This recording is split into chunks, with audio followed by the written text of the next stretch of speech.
I'd like to call the Monday, March 16th, 6 o'clock public hearing to order. This public hearing is for Council Order 2026-020, utility grant of location, Mass Electric, 100 Coddington Street. Anyone wishing to speak in favor or opposition, please come to the podium, state your name and address. If you do not wish to speak but would like your support or opposition recorded, please sign in on the sheet at the table at the back of the chamber.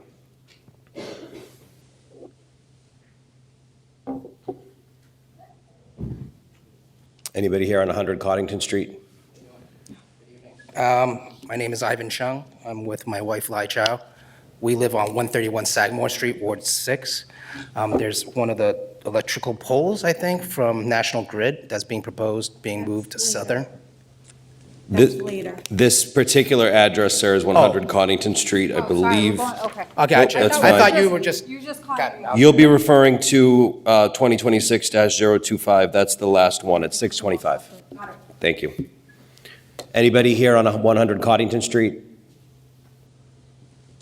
Seeing no further public comment, I'll close this public hearing at 6:01, and at 6:05, we will open up the next one. I'd like to call the Monday, March 16th, 6:05 PM public hearing to order. This public hearing is for Council Order 2026-021, grant of location, National Grid Gas, 587 C Street. Anyone wishing to speak in favor or opposition, please come up to the podium, state your name and address. If you would like to speak, if you do not wish to speak but would like your support or opposition recorded, please sign it on the sheet at the table in the back of the chamber. Once again, this is for Council Order 2026-021, National Grid Gas, 587 C Street.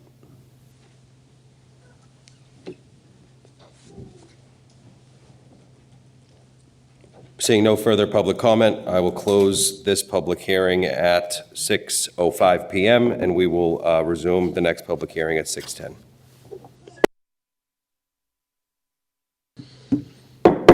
Would like to call the Monday, March 16th, 6:10 PM public hearing to order. This is a public hearing for Council Order 2026-022, grant of location, Mass Electric/Verizon for 10 Independence Avenue. Anyone wishing to speak in favor or opposition, please come to the podium, state your name and address. If you do not wish to speak but would like your support or opposition recorded, please sign in on the sheet at the table at the back of the chamber. Once again, this is for public hearing 2026 for Council Order 2026-022, utility grant of location, 10 Independence Ave.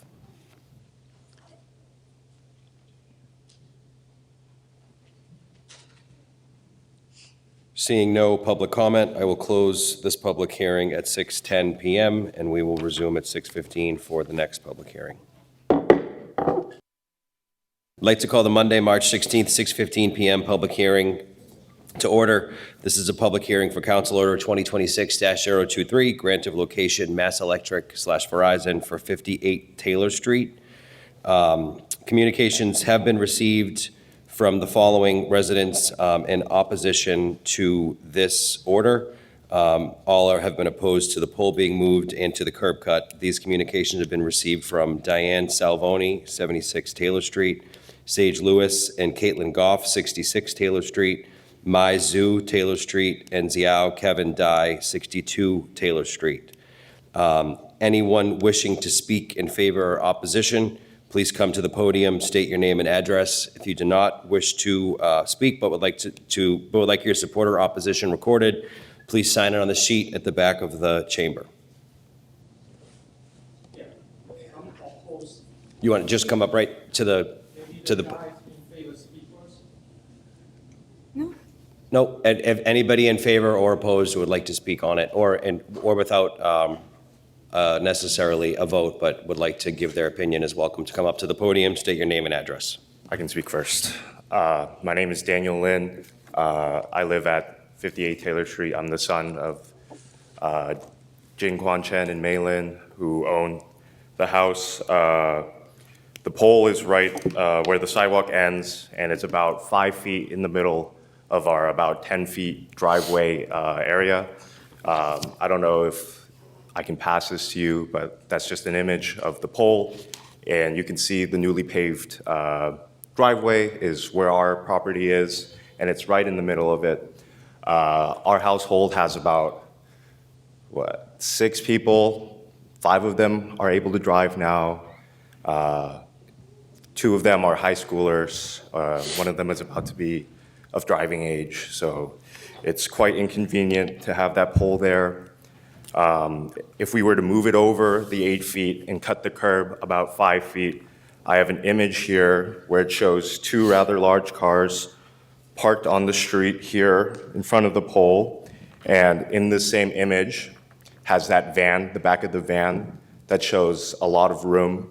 That's about a 5 feet gap between the end of the pole by where the driveway ramp is to the edge of our fence. If we were to move the pole further in and cut right where the fence is, we'll have full unfettered access to our driveway. We won't obscure any of the parking spots, and it'll be easier to drive into our driveway without hitting the pole.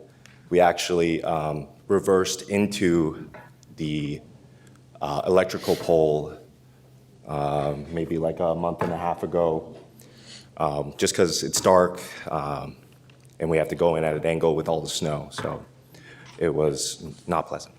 Thank you very much. Thank you. Anybody else wishing to speak in favor or opposition 2026-023?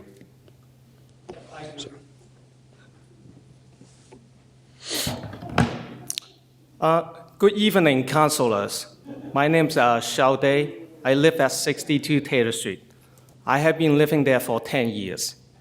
And I had a neighborhood petition that's signed by 10 people from 9 different households. They don't want the utility pole to move and curb cut because we don't have enough parking space on this part of the Taylor Street. And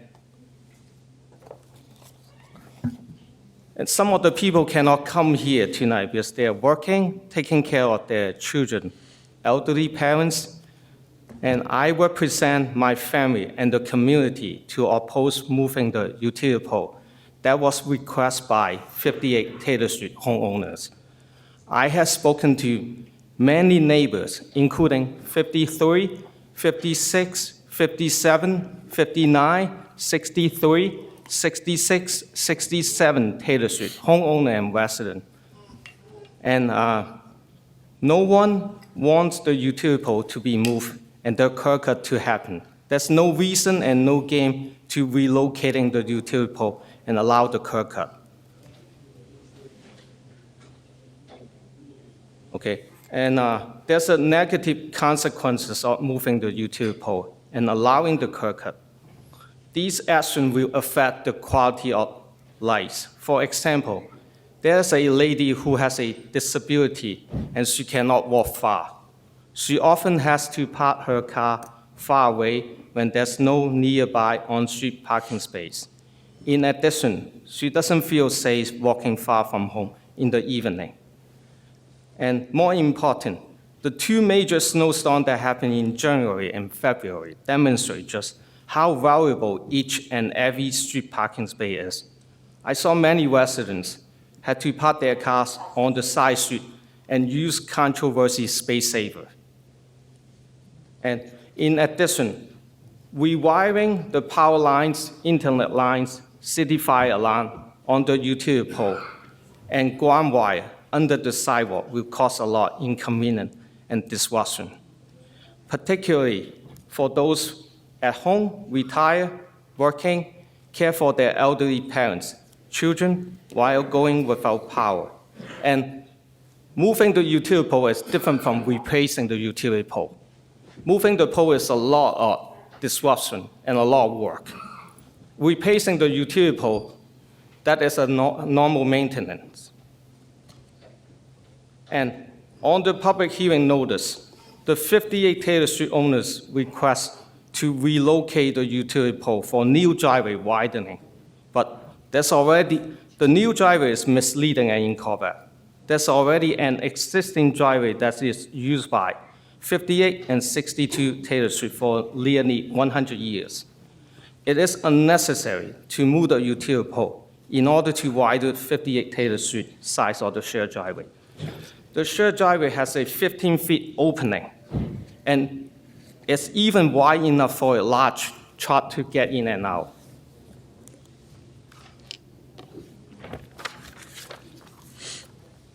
Moreover, moving the utility pole will not create more land and parking space, but it will eliminate at least one critical on-street parking space that everyone desperately needs.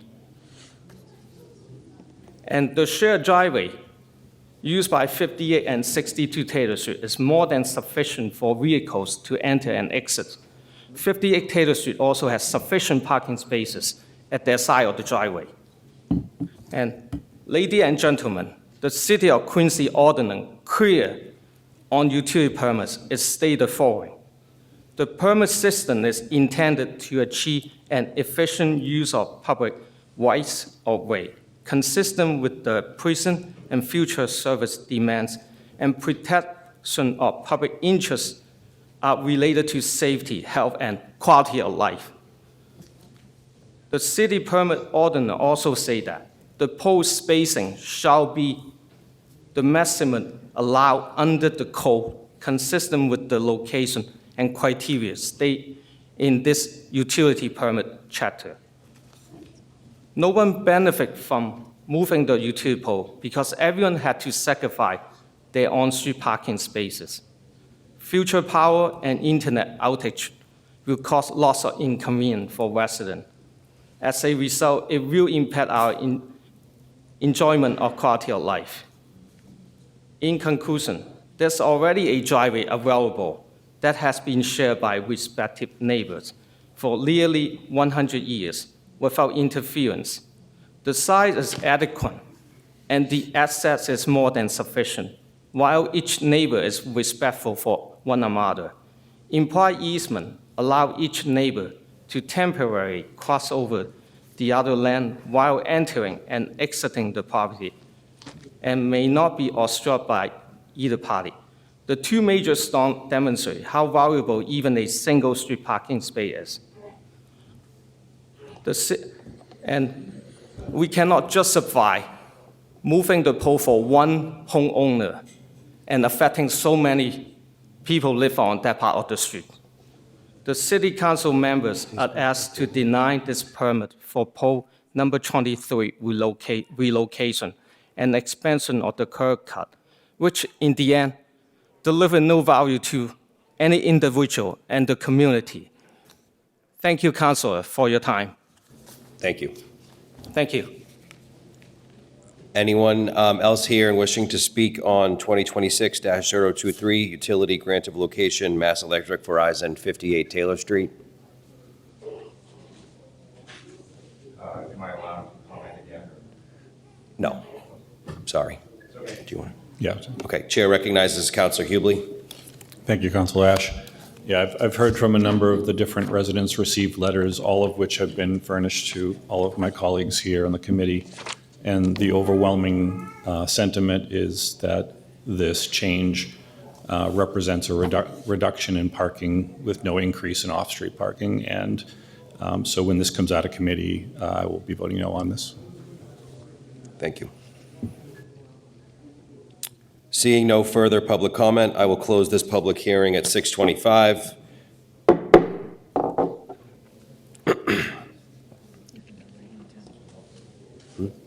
Yep. I'd like to call the Monday, March 16th, 6:20 PM public hearing to order. This public hearing is for Council Order 2026-024, utility grant of location, Mass Electric, Verizon, Willard Street. Anyone wishing to speak in favor or opposition, please come to the podium, state your name and address. If you do not wish to speak but would like to have your support or opposition recorded, please sign in on the sheet at the table at the back of the chamber. Once again, this is for 2026-024, utility grant of location, Mass Electric, Verizon, Willard Street, a Monday, March 16th, 6:20 PM public hearing. It is currently 6:26 PM.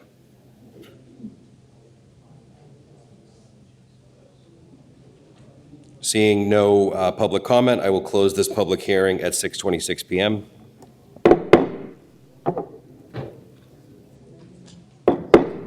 I'd like to call the Monday, March 16th, 6:25 PM public hearing to order.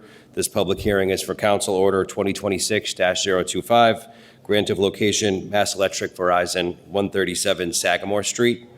Anyone wishing to speak in favor or opposition, please come to the podium, state your name and address. If you do not wish to speak but would like your support or opposition recorded, please sign in on the sheet at the table at the back of the chamber. Once again, this is for 2026-025 utility grant of location, Mass Electric, 137 Sagamore Street.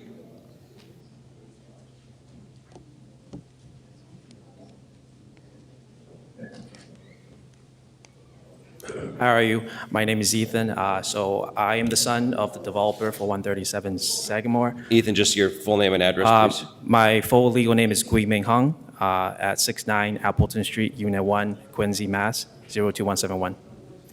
Yep. So I see our neighbors are here as well. I'm not sure if they're here to oppose the case, but for us, we have a settlement agreement with our neighbors. We had a land court in with them since 2019 that got settled in 2024. Jim Timmons, Planning Board, and us and their party, we all signed a settlement agreement for the construction easement during, and then the settlement agreement also has the purchase of their property. We were supposed to close on their property November of last year, but due to some delays, it got delayed. We're waiting on them to submit their survey to the Planning Board to get a A&R plot plan done. But their earliest vacate date for the property is supposed, so once we take over possession of the property, they can live there, and then they don't pay rent, they just pay the expenses. And then their earliest vacate date is December 2027, and then the latest being December 2029. Thank you. Thank you. Anyone else wishing to speak on 2026-025 utility grant of location, Mass Electric Verizon, 137 Sagamore Street? Good evening. My name is Ivan Chung, My name is Lai Chow. We both live on 131 Sagamore Street. and as Ethan just mentioned, that settlement agreement has contingencies and is confidential, Should not be spoken out on. but it has irrelevant to the basis of what I'm asking, because we look at the plans. I'm not sure if anyone here has seen what that plan is, because I just see a dot. I see it being moved 56 feet southwest, right to a corner of our property, right? And on both abutting sides, if you could show them the picture, it's an open driveway on both sides. What we noticed as of July, and this past July, when they were redoing the streets and kind of digging it all up to repave the street, they put in a weird curb that we didn't notice because it was on top, it was kind of on their construction side, so it was kind of blocked off, so we didn't see it. Then when we kind of asked Ethan today, where approximately are you moving it? They're moving it right on top of that curb that's blocked off that we didn't see, but that curb never existed. It's an open driveway It's on an both open sides. driveway. So I guess that's legacy driveway opening, that somehow during the paving of the street, it got inserted in without our knowledge, right? So I guess if it's a legacy opening on both sides, why did the city put the curb in when they were redoing the street, right? Because it was like open on both sides, one.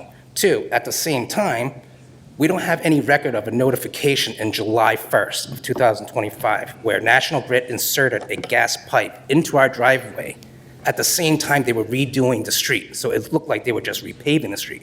But instead, they were putting in gas pipe for their project without our permission. It's very close to the pole as well that you Right. guys are moving to. Exactly. So as Ethan also mentioned, Mr. Solicitor Timms knows about this. Yeah. You can ask him if that deal is contingent on certain parameters. At this point in time, we own the property, period. So we have a right to oppose it. We just want to understand, if you're going to move a pole, they own both property. They own the property that's being constructed that used to be a 170. business, 137, 139, 9,600 square feet that was utilized about 7,500 square feet for a business. Now they've been approved by this board previously, I don't know if the same members or not, to build an 18-unit apartment there. And now they want to move a pole that's probably, I don't know, 2.5 feet wide diameter, right into the corner of our property for a driveway for their benefit. When they own the building next to it, they could put that pole right next to theirs. right? They own that property, 77, And the property right next to it. what is which it, 77 77? Newberry? So if Yeah. you're familiar with that, that's what they own. They could, feel free to put a pole over there all day to suffice their project. Why would it have to continue to encumber our property use? Again, it's an open driveway. Outside of that, it just, again, I have those questions about why there was a gas pipe approved by this board. If not, then I would ask this board to investigate why was a gas pipe inserted under our property. I'm assuming, I talked to National Grid individual here earlier, and he said he wants to know why, because he said he wasn't notified. So he's going to have a conversation with us too. Thank you. Thank you. Anybody else here wishing to speak on 2026-025 utility grant of location, Mass Electric, 137 Sagamore Street? Chair recognizes Councilor Riley. Thank you. Thank you, Councilor Ash. This is the first I'm hearing of it. I did not know there was any contention with this. I likewise could not make out much from the plan. So I would suggest voting this down unless we have more information to understand better why there's dispute. Yes, Councilor McKee. If there is someone here from National Grid, could they come to speak for a minute on this issue? Jim Pearson, National Grid Senior Designer. What can I help you with? So can you just tell us a little bit about what this is actually? This is a movement of a utility pole? We were asked by the developer to move it to where he wants it now, which, as he stated, I guess it's between, I guess, two driveways? The entrance into their property and then the property they own next door. They want to move it there because right now the pole is the middle of the new building that's going up. They don't want it there. They want it moved down. So they request us to put it at that location. The pole itself is about 18 inches in diameter that we're going to move. But we were requested by the developer to move that pole. That's why we're here tonight. Have you reviewed the plans as approved? I'm assuming by the planning board. I don't know if you've seen those and if this. The only plan that I saw if this is pole was what Ethan contemplated. had, which it looked like it was approved by the planning board. Okay, and did those plans contemplate moving this pole? The pole itself wasn't on there. The developer himself requested it. There was no mention of a pole in those plans. Okay. It just basically showed the sidewalk in the building foundation. That's what they had, basically like a site plan, basically. Thank you. Yep. Did you have more questions for him? Not maybe for tonight. Yeah. Thank you, Mr. Pierce. Anybody else here on 2026-025 utility grant of location, 137 Sagamore Street? Okay, seeing no further public comment, I will close this public hearing at 6:34 PM.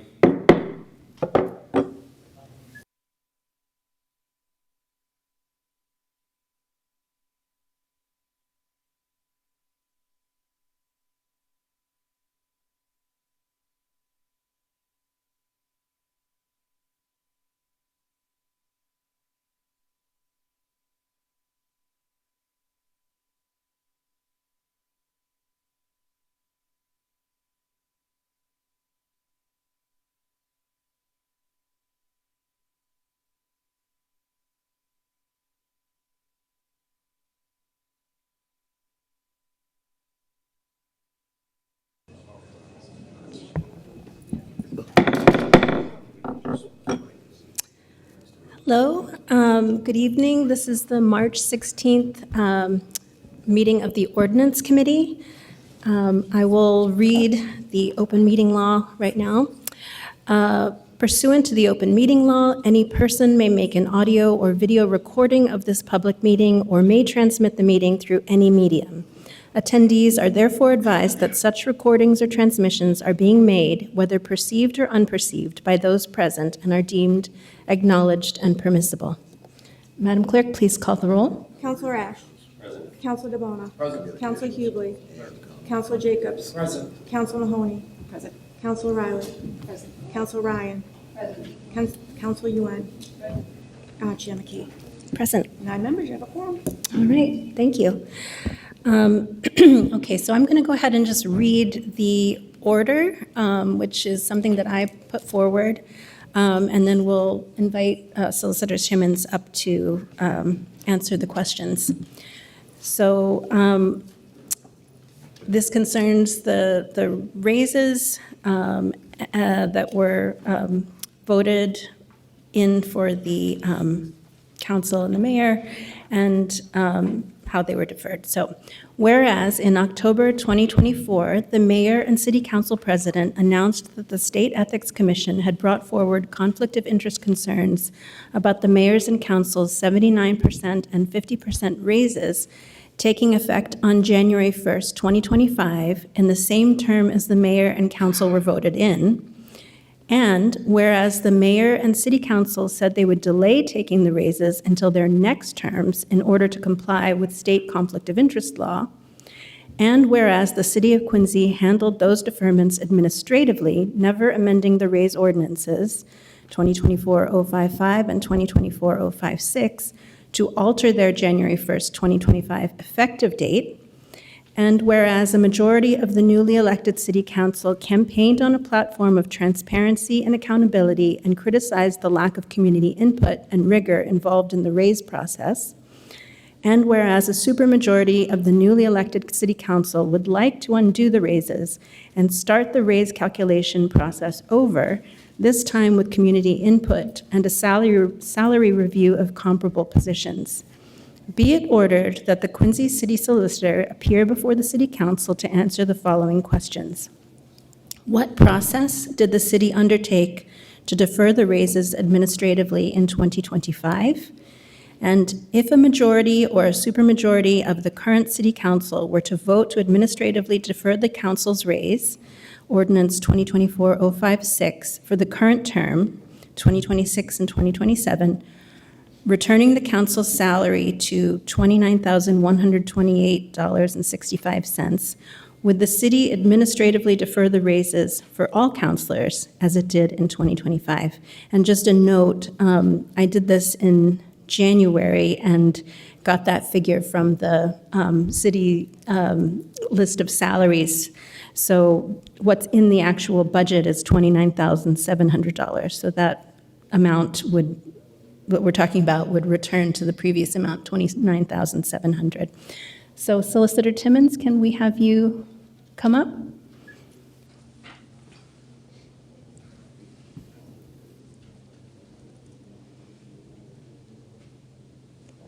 Good evening, Madam Chair and members of the council. Shall I make a brief presentation? It's okay. At the time that this became an issue for the prior council, what occurred was we followed to the letter of the law the particular statute and the general laws for pay raises to a mayor and city council. That statute, and I had shared copies of it at the time, Chapter 43, Section 17A, prescribed what exactly a council had to do when voting a pay raise. And that is precisely what was done for both the mayor's office, the office of the mayor, and the city council. What happened was the State Ethics Commission was contacted or saw news in the newspaper or whatever. They reached out to me about the fact that they had a concern primarily with the mayor's raise because of the timing. The city council was on a 2-year term and about to cycle out. The mayor's term, however, was for 4 years. So we had a discussion because there is an issue under a different statute. As I mentioned, we were following Chapter 43, Section 17A to do the raise. The state ethics statute is Chapter 268A, and it addresses just one particular issue, and that is ethics among state, county, and municipal employees. So the council, the general counsel for the State Ethics Commission said that while we may have done what we were supposed to do under the statute regarding the raise, we were not correct in allowing the mayor to take the raise in accordance with 4317. So they advised that there was a problem, and we talked with the general counsel about how to deal with it. Now, you folks at the first or second meeting introduced an order. I kind of gave a shot to Councilor Ash after the meeting saying, you know, I was sitting right behind you. You could have just brought me up at the time, but I would have happily just shared with you. All we did was, and I'm sure that Councilor DeBona will remember this and Councilor Ash, and I'm hopeful you don't mind. I think the copies I brought down were your letter.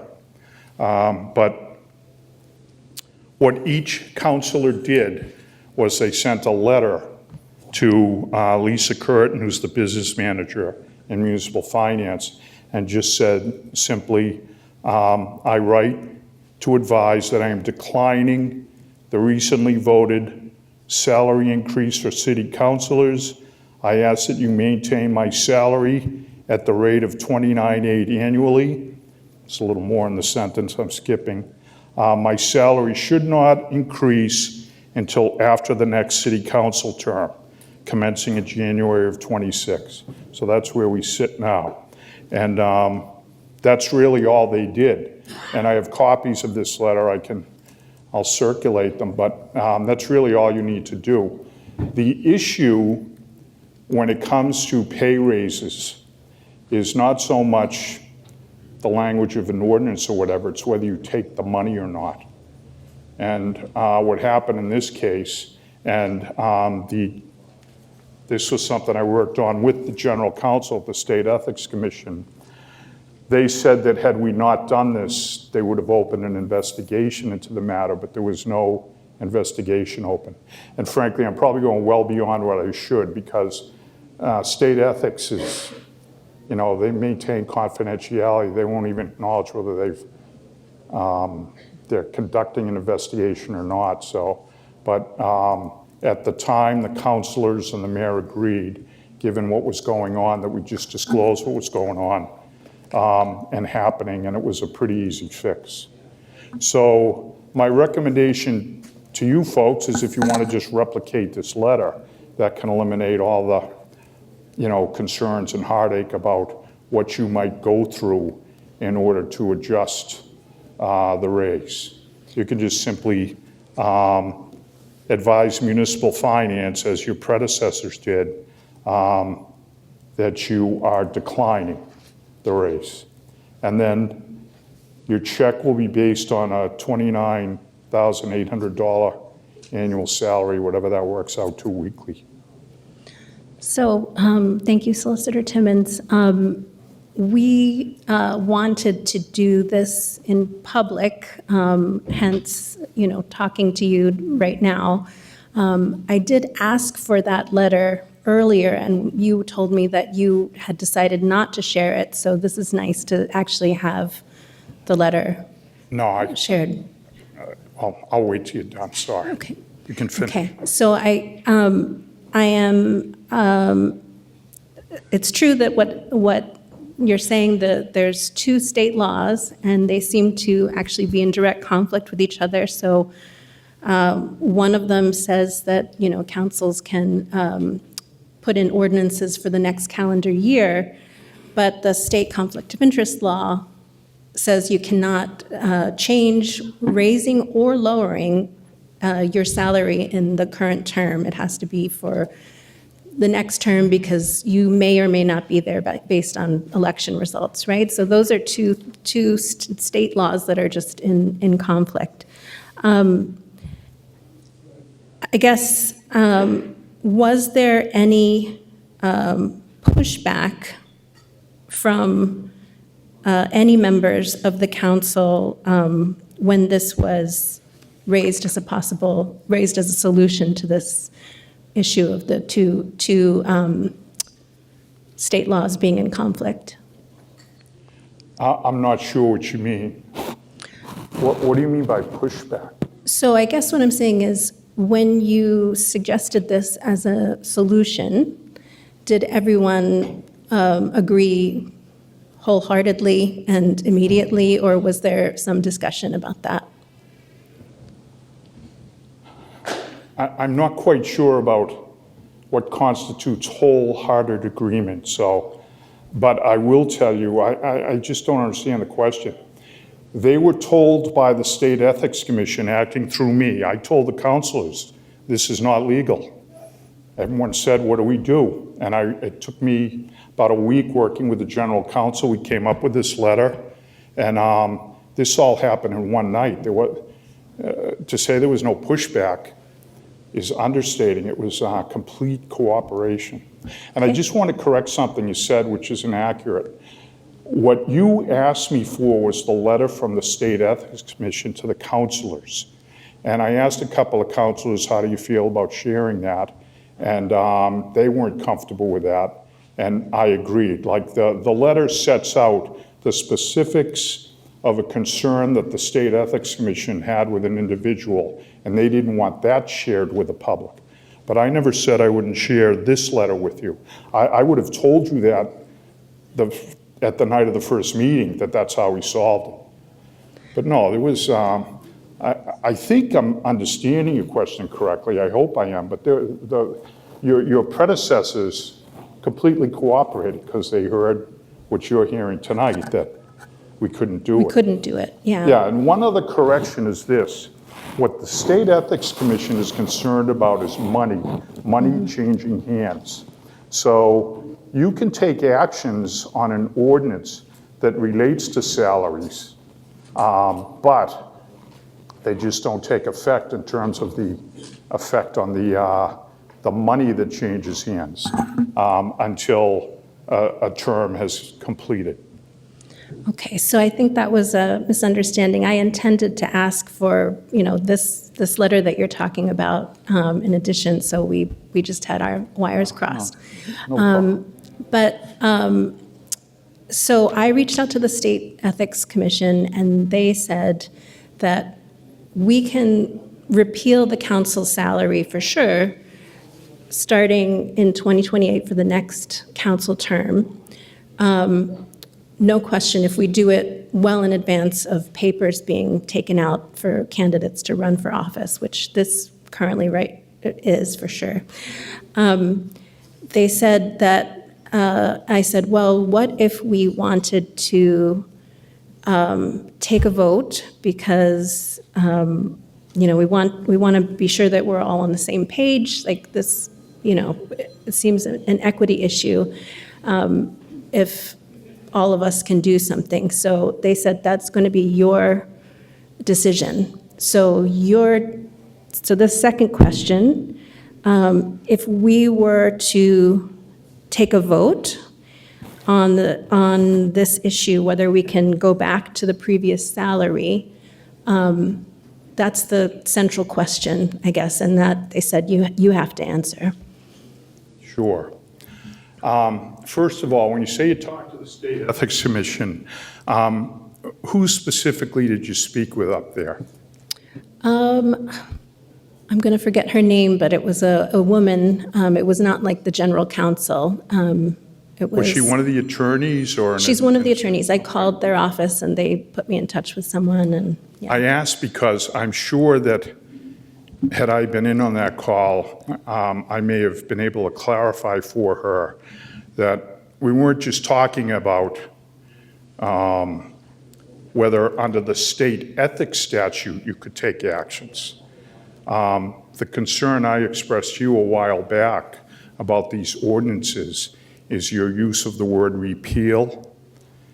And I'm quite certain that I don't know that a state ethics attorney would understand that necessarily. It's a different issue that they don't really deal with. But if you follow what's in the orders that are before the body this evening and repeal what was done in the prior years, what repeal means is that you completely wipe it off the books, including the predecessor provisions. So if you were to repeal what was done back in '24, not only would the pay raise go out the window, but specifically referenced in those ordinances in 24 with the existing salary lines. All we were really doing was amending salary lines in the municipal ordinance. So if the body were to vote this evening to repeal, then there's going to be no council salary because you've repealed it, and you can't go back to the prior year because that's what repeal means.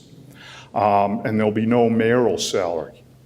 So that's why I was recommending to you that you not use the word repeal, but use the word delete, which was the word that we used when in 2024. It's a little bit of a nuance, but these words have meanings. So- And repeal, like we used it in the zoning ordinance. It's in like one of the first sections of the municipal zoning ordinance. That's back in 2011 when we redid the entire zoning ordinance. And we said the prior zoning ordinance is repealed and then a brand new zoning ordinance follow. So you have to be careful with the language here. And I'm also concerned that in the environment today where if folks don't accept what goes on, there may be lawsuits or there'll certainly be recriminations, but I don't know that you'll maintain control over the salary line if you use the word repeal, because repeal means it's gone, the whole thing, including its predecessor. So I did a little bit of research into this,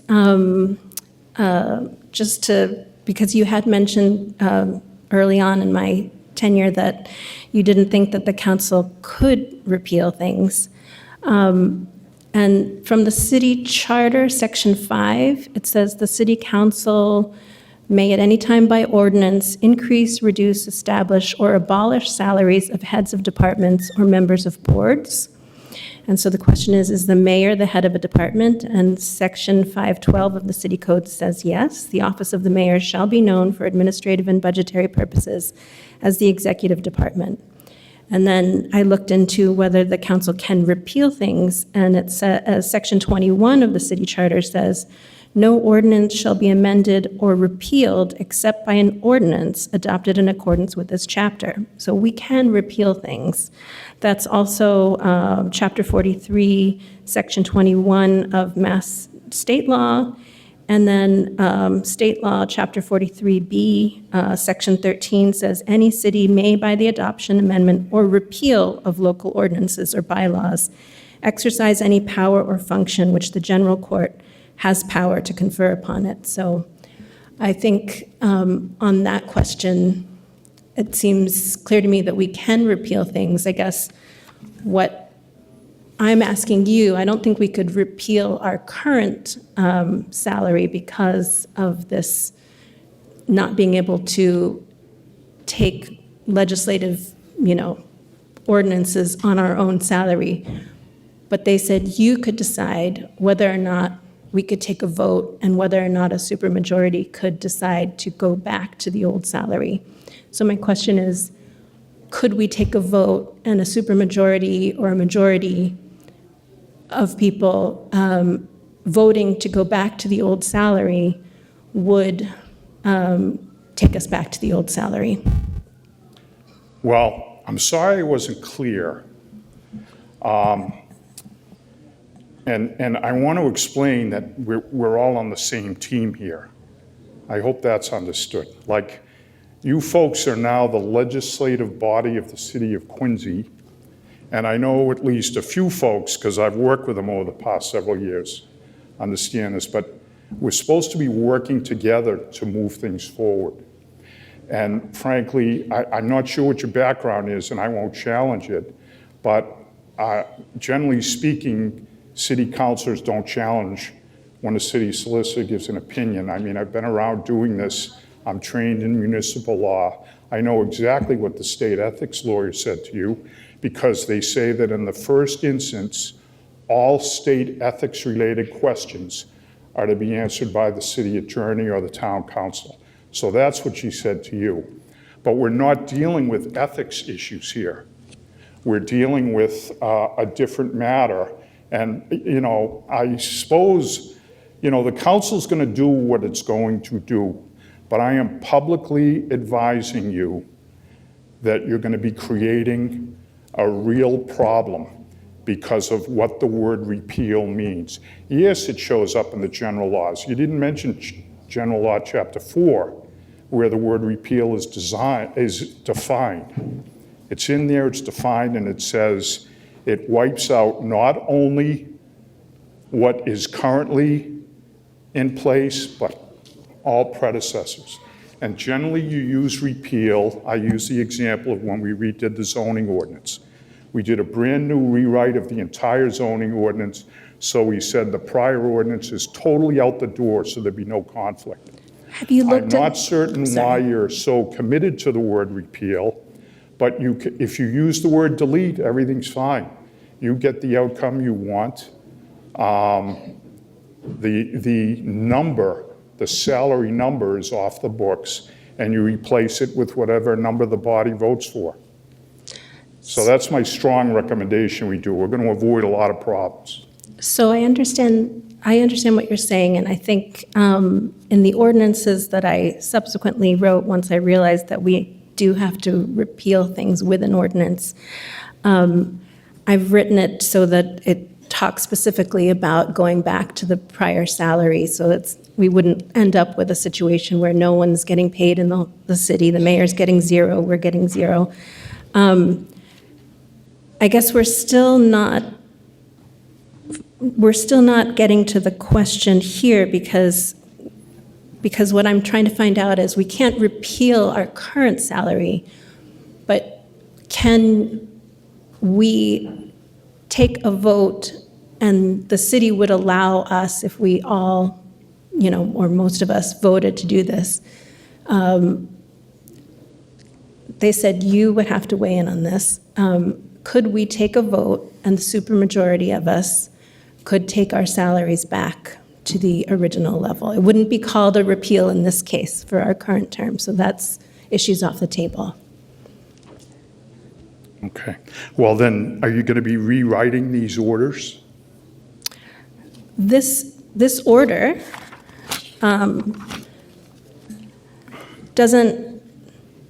this order 2026-016 does not talk about repeal. It's just saying if a majority or a supermajority of the current city council were to vote to administratively defer, so similar to what you did before, the council's raise for the current term, returning the council's salary to blah, blah, blah, would the city administratively defer the raises for all councilors as it did in 2025? Okay, well, that question we talked about, and I believe I answered. I don't think you need to do it with an ordinance. I think you should do it in the manner you're doing, because if you do vote an ordinance that either increases or decreases your pay raise, or rather your pay, either an increase or decrease falls under 268A, and it can have no effect until the next term. But if you want to make a change now, you can simply, the term that was used, and it was approved by the general counsel when we worked together, is that you decline payment. And I think that's the safest way. I'm trying to be helpful. You said we're not getting to the question. I think we're not getting to the answer. And I'm honestly trying to be helpful because I think you're just not fully comprehending, and it gets very confusing. It did for the prior council, and I understand that. But because there's a couple of laws that conflict, you have to be very careful about what you do, and the words are important. So if you want to do letters like the ones I passed out, you could address things for the balance of the year or balance of the term, and then go to work on the type of salary study that you folks have expressed interest in pursuing. And you could do that in a very peaceful way without having to say something's repealed or not.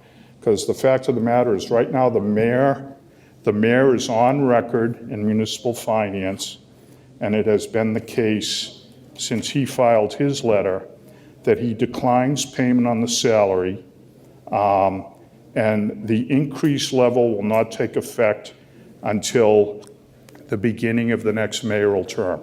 So the mayoral salary is right now fixed, and you folks could do the same with the council salary, and do so without creating problems. Otherwise, I'm concerned. What we talk about here is one thing, but in the same manner, you've kind of questioned what I'm saying. There are folks out there who may file a lawsuit or may press this issue, and then the word repeal means no one gets anything. So I guess, just to go back, I'm not talking about an ordinance. I'm just saying, like, in a kind of vote, we would vote here. And would we be allowed to then have a supermajority of us do this? So it sounds like the answer is no, based on what you're saying, that the only way that you're saying this can happen is not through a vote of the majority where we would act as a, be able to do something for all of us so that it's kind of more equitable. But you're saying how it was done before was this individual letter whereby everyone sent a letter individually. That's the way you're saying. So basically, the answer to this question is no. Is that?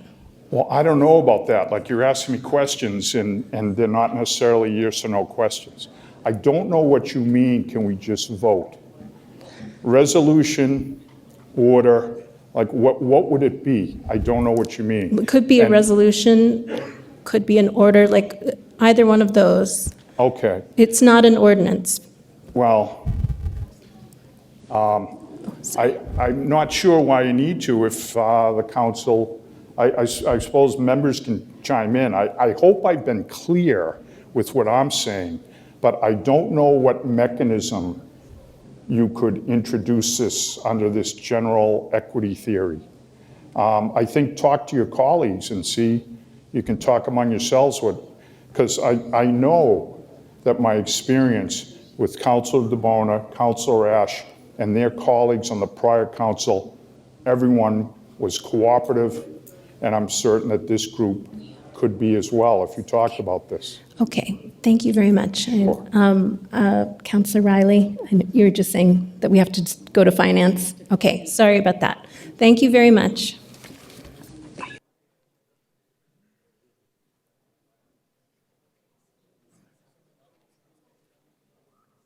Okay, so the March 16th Ordinance Committee will recess then.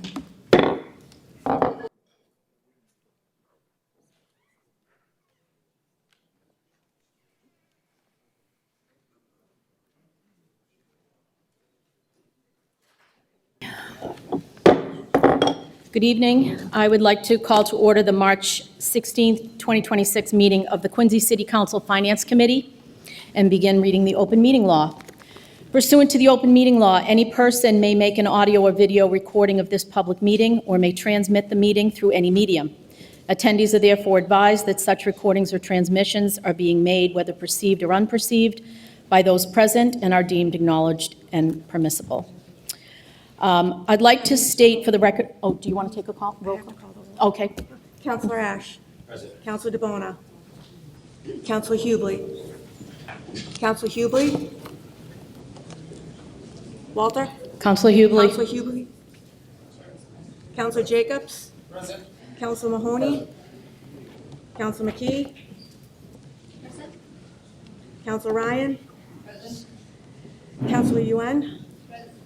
Chairman Riley. Present. 9 members. Okay, the first item on the agenda is order number 2026-038, appropriation for $2,646,730, Fire Department new firefighter turnout gear.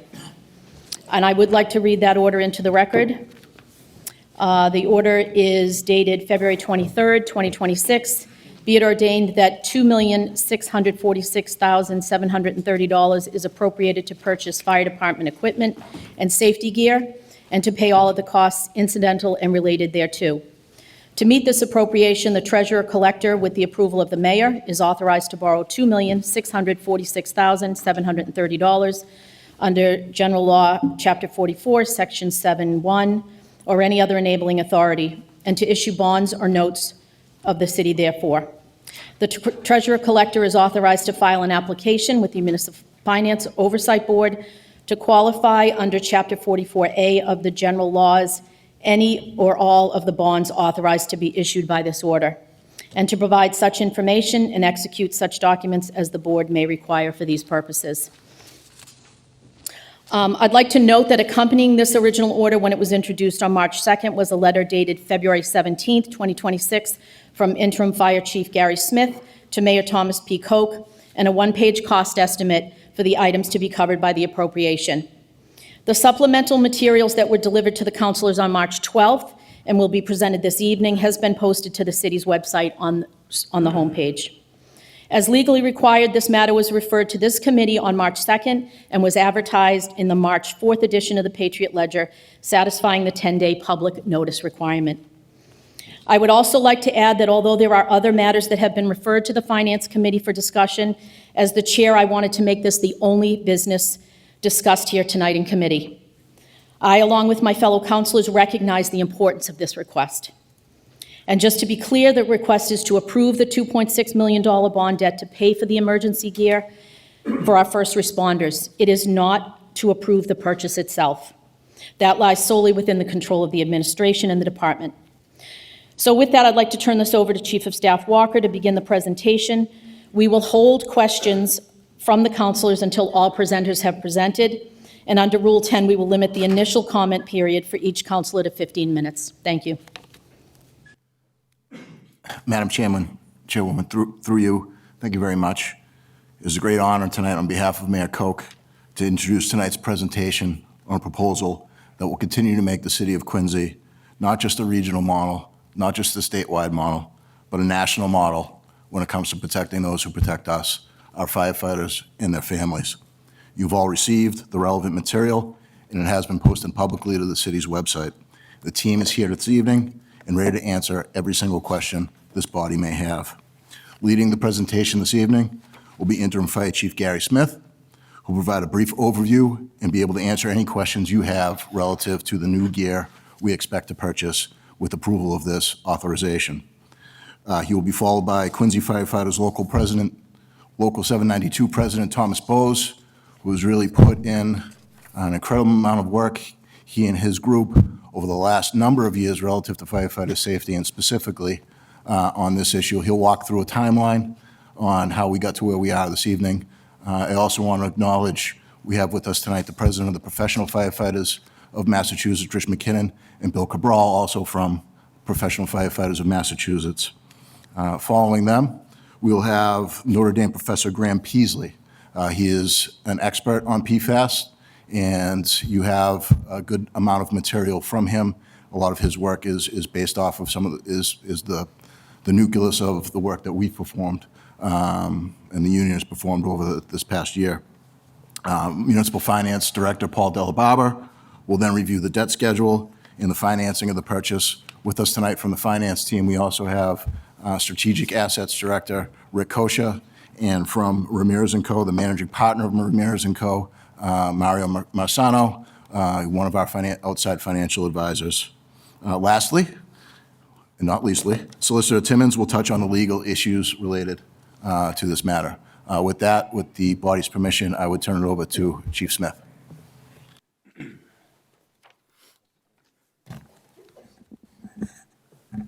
Good evening, Council Riley, members of the council. Thank you for the opportunity to speak with you this evening on behalf of the Quincy Fire Department regarding our proposal to purchase new personal protective equipment for our members. We present this evening in honor of all of our active and retired Quincy firefighters and families suffering from cancer and those that we've lost, and to all firefighters suffering from cancer, including my own brother Paul, a lieutenant on the Braintree Fire Department with 32 years service who's been diagnosed with brain cancer. May we keep all of them in our thoughts and prayers this evening. Firefighting has always involved risk, and all of us are aware of it. While flames are the most visible danger, the greatest long-term threat often comes from toxic smoke and the byproducts of combustion. These contain a mix of toxic gases and carcinogens that firefighters inhale and absorb through their skin repeatedly throughout their careers. Years ago, protective equipment consisted of simple rubber boots and single-layer coats that protected little against heat and flame and provided no protection from toxic exposure. In the 1990s, the fire service, including the Quincy Fire Department, began a major shift toward modern protective equipment in accordance with NFPA 1971, introducing fully encapsulated protective equipment that included multi-layer turnout coats and pants, protective hoods, fire-resistant gloves and boots, and self-contained breathing apparatus. These advancements significantly improve firefighter safety by reducing exposure to heat, flame, and harmful contaminants.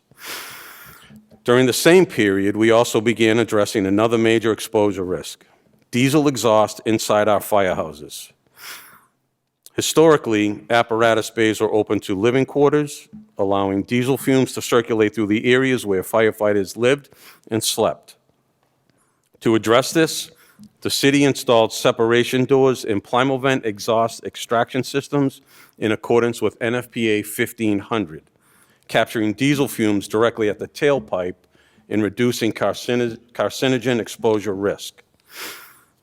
Over the last decade, Quincy has continued to be proactive in protecting firefighters' health, given that today, modern buildings and furnishings now contain large amounts of synthetic materials that produce extremely toxic smoke when they burn. As a result, cancer rates in the fire service have increased dramatically. In response to this, and with the support of our mayor, our elected officials, and our membership, we've taken several important steps here in Quincy. Our firehouses now include dedicated decontamination facilities in accordance with NFPA 1585, allowing firefighters to shower immediately after incidents and clean their protective equipment using specialized extractor machines. We conduct gross decontamination on scene whenever possible to remove a high percentage of contaminants before entering apparatus and returning to firehouses.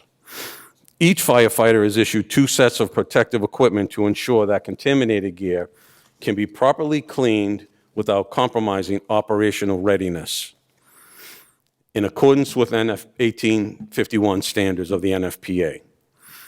Firefighters are also encouraged to keep their uniforms at the station and launder them on site to reduce risk of bringing contaminants home to their families. In partnership with the Massachusetts Department of Fire Services, medical providers, and our local, state, and international fire unions, our firefighters are offered the opportunity to participate in cancer screening programs to detect illnesses as early as possible. Cancer awareness courses available through the Department of Fire Services, and we have cancer prevention standard operating guidelines within our own department. Members of our department have also created the Quincy Fire Cancer Foundation, a nonprofit that raises funds to support our firefighters and their families who are suffering from cancer and to help provide screening opportunities for our members. Thank you to all who've donated to this foundation, and I'm extremely proud and grateful for the work of our foundation. Cancer prevention is at the forefront of the fire service. Yet despite all these efforts, cancer continues to rise within the fire service. National data shows firefighters have approximately a 9% higher risk of developing cancer and a 14% higher risk of dying from it. Most staggering of all, and maybe one of the most important things that I share with you this evening, is cancer is now the leading cause of line-of-duty deaths among firefighters at an alarming rate of up to almost 80% of those deaths. I'm going to repeat that. 80% of line-of-duty deaths in the fire service today are from occupational cancer. Think about that for a moment. Our city has taken every possible step to safeguard the health and wellness of our firefighters by reducing their exposure to dangerous toxins and carcinogens at every opportunity.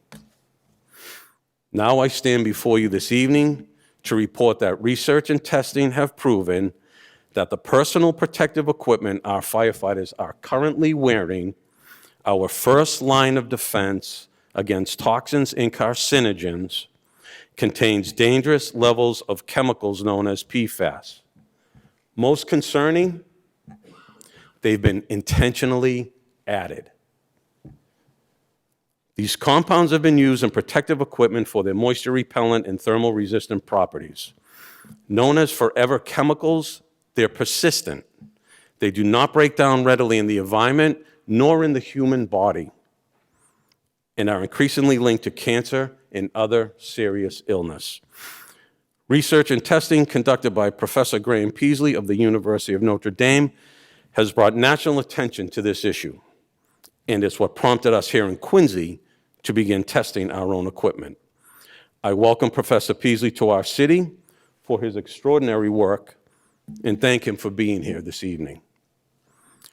Working collaboratively with Mayor Koch and our union leadership, particularly Local 792 President Tom Bowes, we began researching, testing, and evaluating PFAS-free alternatives. President Bowes has spent an extraordinary amount of time working with testing institutions and fire departments across the country to identify safer options for our members. After extensive research, testing, and evaluation, we selected protective equipment that's been independently tested by both our department and the manufacturers and confirmed it to be PFAS-free. We did our due diligence, and we stand before you confident in our decision. It's one that protects the health and wellness of our firefighters, their families, and the citizens we serve. Let me be clear. This is not a Quincy issue. It's an issue that spans fire departments and communities across the nation. Governor Maura Healey has already taken action in Massachusetts by signing legislation that bans the sale of personal protective equipment containing intentionally added PFAS effective January 1st of 2027. In addition, the proposed PFAS Alternatives Act is expected to be introduced into the United States Senate, which would require PFAS-free firefighter protective equipment nationwide. The World Health Organization, it classifies firefighting now as a Class 1 carcinogen. These actions at both the state and federal levels reflect the growing recognition of the risks associated with PFAS and the urgent need to transition to safer alternatives. Counselors, I have the responsibility to protect the health and wellness of our firefighters, their families, and the community we serve.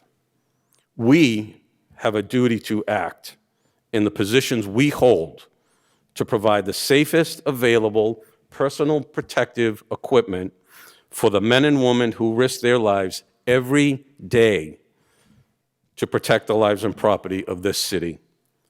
Together, let's do what's right for our firefighters, for their families, and for our great city. Thank you.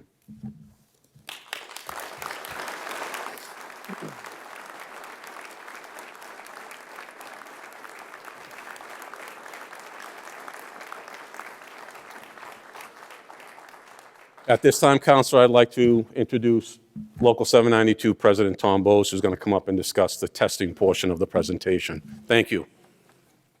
Good evening, councils. I'm just going to go over a timeline.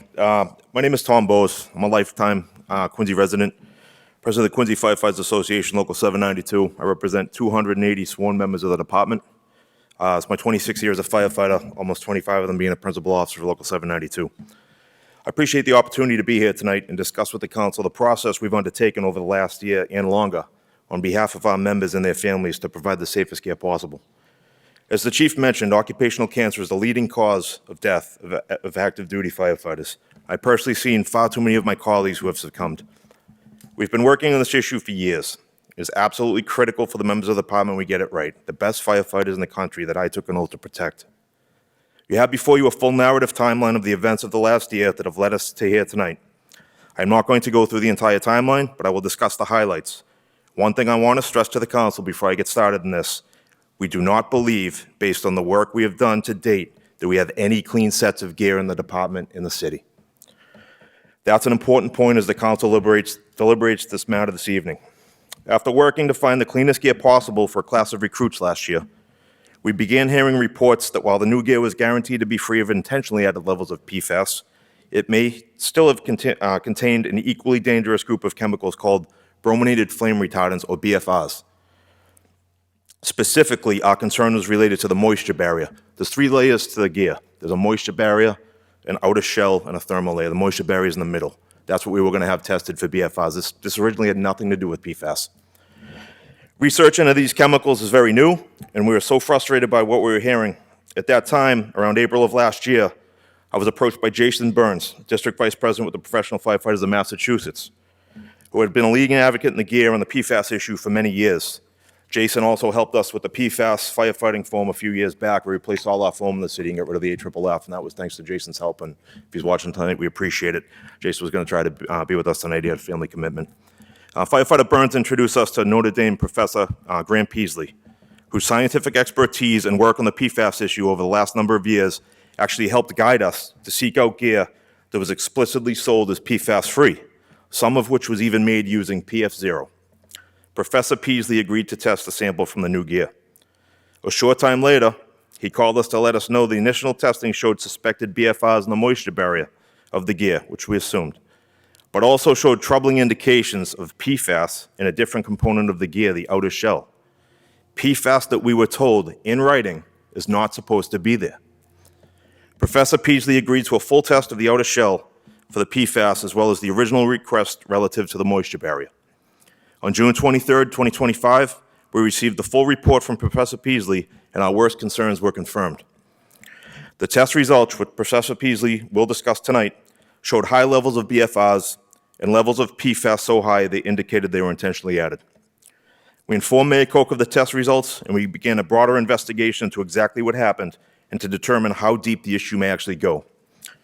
In August, Mayor Koch held a press conference with our members and the president of the International Association of Firefighters, Ed Kelly, to release the test results and announce potential action against the companies that defrauded the city.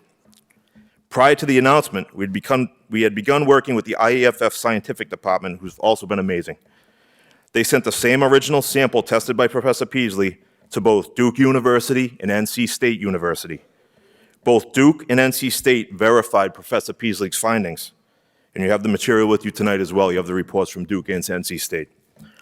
Broadening our investigation, we sent additional sets of gear purchased in 2019, 2023, 2024, and July of 2025 to Professor Peasley for testing.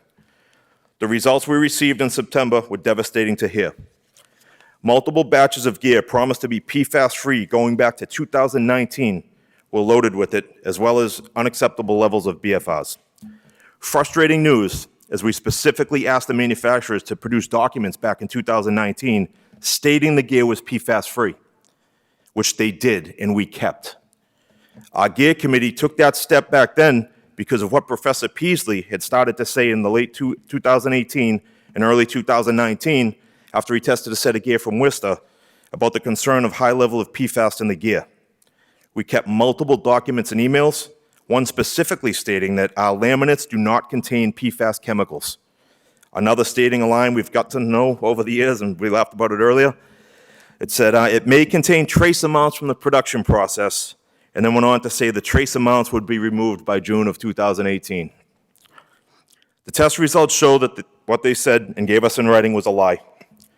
It appears they made the gear in 2019 using the same fabrics that we're using for years, which is considered legacy gear. They knew it. They just thought we would never figure it out. I spoke to Mayor Koch the same night we received the report. He immediately told us in the department to begin looking for new gear. The written timeline the council has goes into great detail about the process we went through.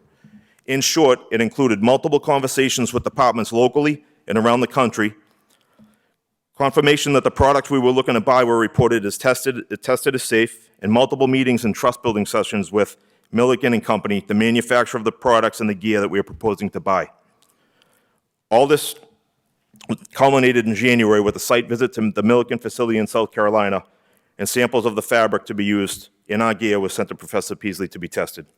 We received the results of this testing on February 17th of this year, also in your material, and it confirmed the fabrics to be safe. Chief Smith advised Mayor Koch the next day that the department was ready to proceed with a proposed purchase, and the order was introduced to the council the following week. I think all the information you have is very important, as there have been a lot of misinformation the last couple of weeks. There was no intentional delay at all to get this done. Back at the end of September, when we got the other test results of the batch gear testing, we knew we had a major issue throughout every set of gear in the department, and we didn't even know if there was a solution or what the cost would be. When you buy gear, you don't just go down the store and pick it off the rack. You don't go to Amazon and click a button and it shows up the next day. There's a full process, as every vendor has a different product, even though they're made with the same fabrics. Just to get a couple sets of test gear takes up to 8 weeks after a member is sized. There is field testing, homework on thermal ratings, and now thanks to Professor Peasley and Forever Analytical, we have an avenue to test the gear for PFAS and BFRs. After the work and time we have put into this, it was disappointing to hear people actually saying we're delaying this because of politics, especially after 2 of our members are currently fighting occupational cancer. Guys with wives and children to put it on the line every day for the city. Not a day goes by we don't think about those guys and the fights they're going through.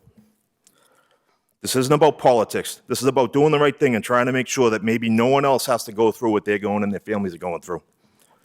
It's been a long year that has featured hundreds of hours of research and homework to make sure we have this right down to finding language that can be used in regards to testing and safeguarding the purchase of the gear. We can't thank Mayor Koch and his administration enough for the efforts they have put into this effort. It's a monumental effort.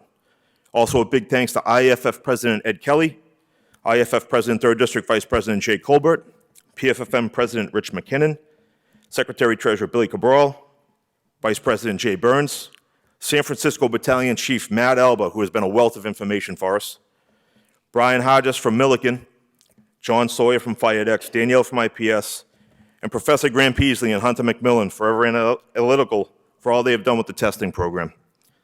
Also, I'd be remiss if I didn't thank the Quincy Fire Cancer Foundation. Those guys paid for the testing. God bless the foundation and the work they've done. The collaborative effort over the past year has literally changed the industry and how departments across the country are now going about purchasing PPE. None of this happens without Jason Burns and Professor Graham Peasley. We thank Professor Peasley for taking time out of his busy schedule and traveling to Massachusetts to discuss this very important issue tonight. Thank you. Thank you. One moment.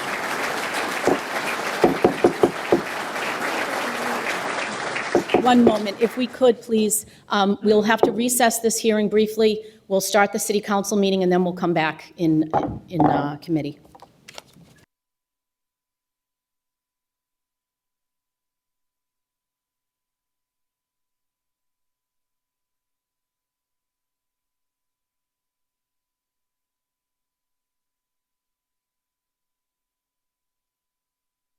We're going to call the City Council meeting Monday, March 16th, 2026, 7:30 to order.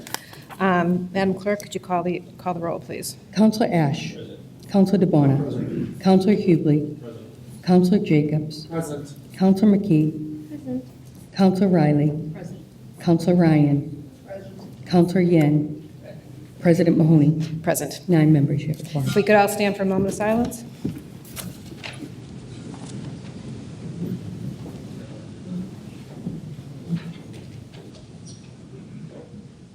And if we could turn to pledge our allegiance to the flag. Allegiance to the flag of the United States of America and to the republic for which it stands, one nation, under God, indivisible, with liberty and justice for all. So now we're going to recess the City Council meeting, and we're going to go right back into the Finance meeting. So we're going to jump around a little. And we'll have open forum after.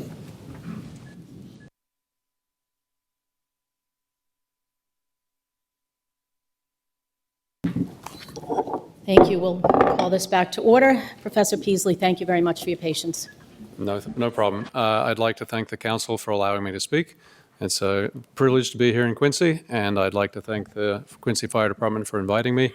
I'm coming on my own dime because I think it's important to show that. This is a personal passion of mine, and the Quincy Fire Department is ahead of about 95% of the fire departments in the country. And I should mention that they do that out of their own interest in getting safe gear. I'm also partly responsible for the mess we're in now in the sense that there are 27,000 fire departments in the United States of America, and they are all searching for new gear because of a discovery that we made back in about 2017, 2018. When I tested the gear and we found staggering levels of PFAS in it, beyond anything I'd seen in any other commercial textile. And it took me about 3 years to publish that. We had to get the gear first. I asked the firefighter in Worcester who sent me the gear, did anybody not like him, or did anybody else wear this gear? And I was amazed to find out that it was not only a common occurrence to put PFAS in PPE, it was required by the then current NFPA 1971 standard. And they couldn't meet it without PFAS, they said. Well, that turned out not to be true. It just happened to be a company spokesman that put that in. And so we did research into it. We published it in 2021, and I'm proud to say that's a peer-reviewed scientific article saying there's PFAS in the gear and it could harm the firefighter. It was followed up by an IAFF, the International Union of Firefighters, that asked to do an independent research study. They called me up and said, who's the best PFAS expert in the country to do that? I said, Jennifer Fields, #1 in the world. And so they went to Oregon State, and they offered her money to do a study. And to her credit, she also invited me to contribute to her study.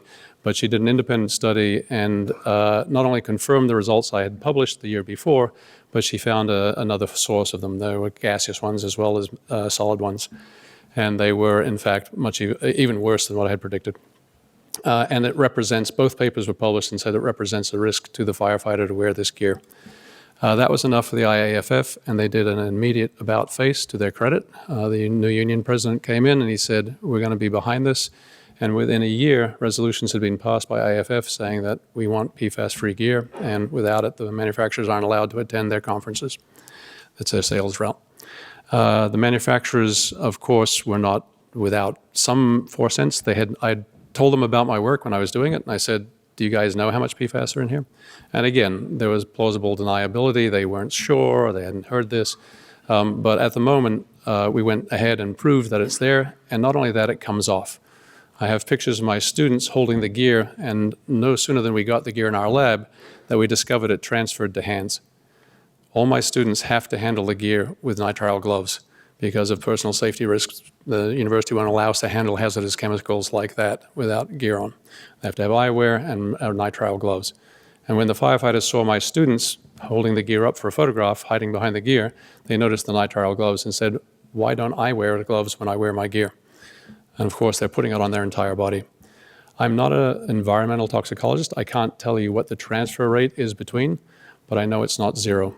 And there's a lot of published studies now. A published study came out in 2024 saying there's dermal absorption of these very same PFAS chemicals. And the number of adverse health effects from PFAS are very well known in this country and around the world.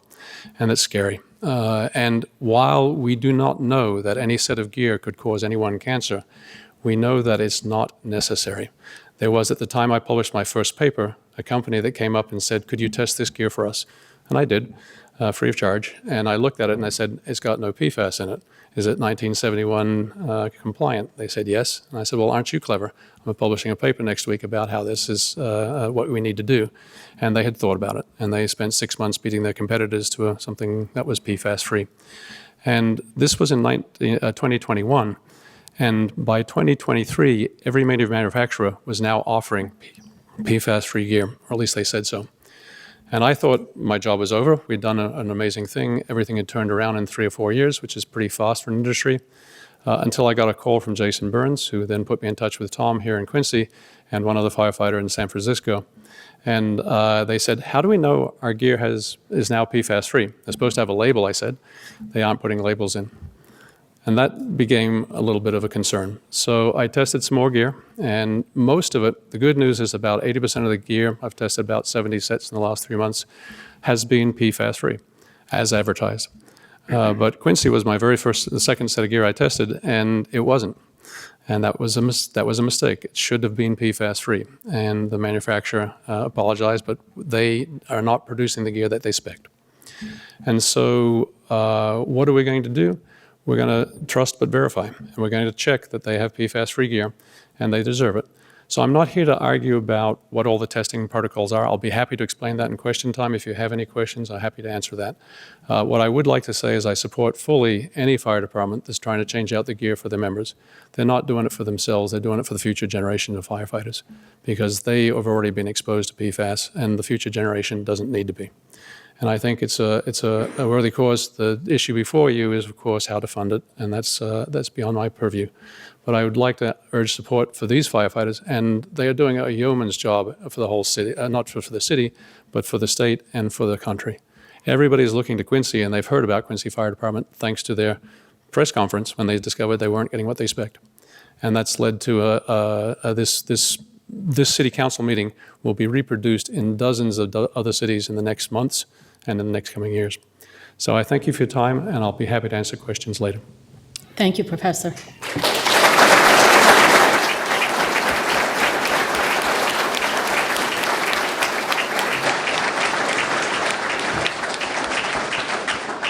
Mr. Della Barbara. Good evening, councilors.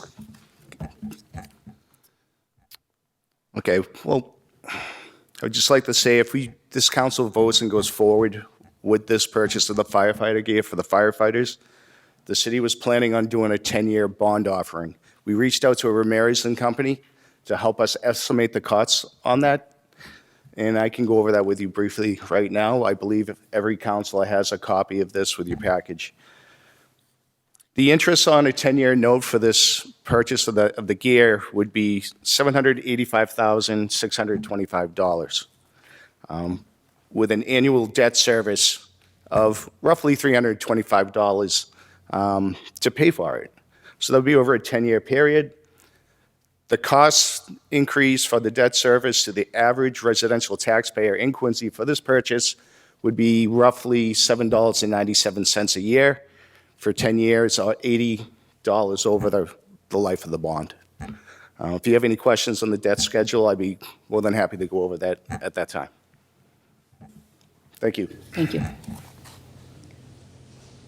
Solicitor Timmons, thank you.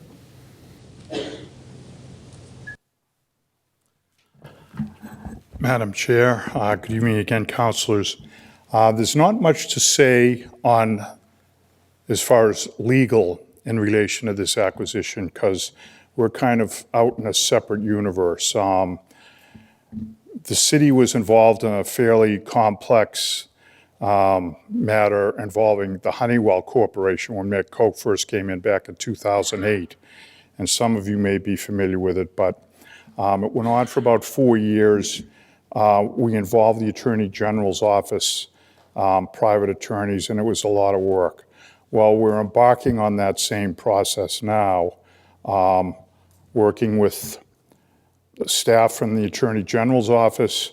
I have another attorney who's working on this with me, but for the most part, we've been waiting for the engineering work to come through.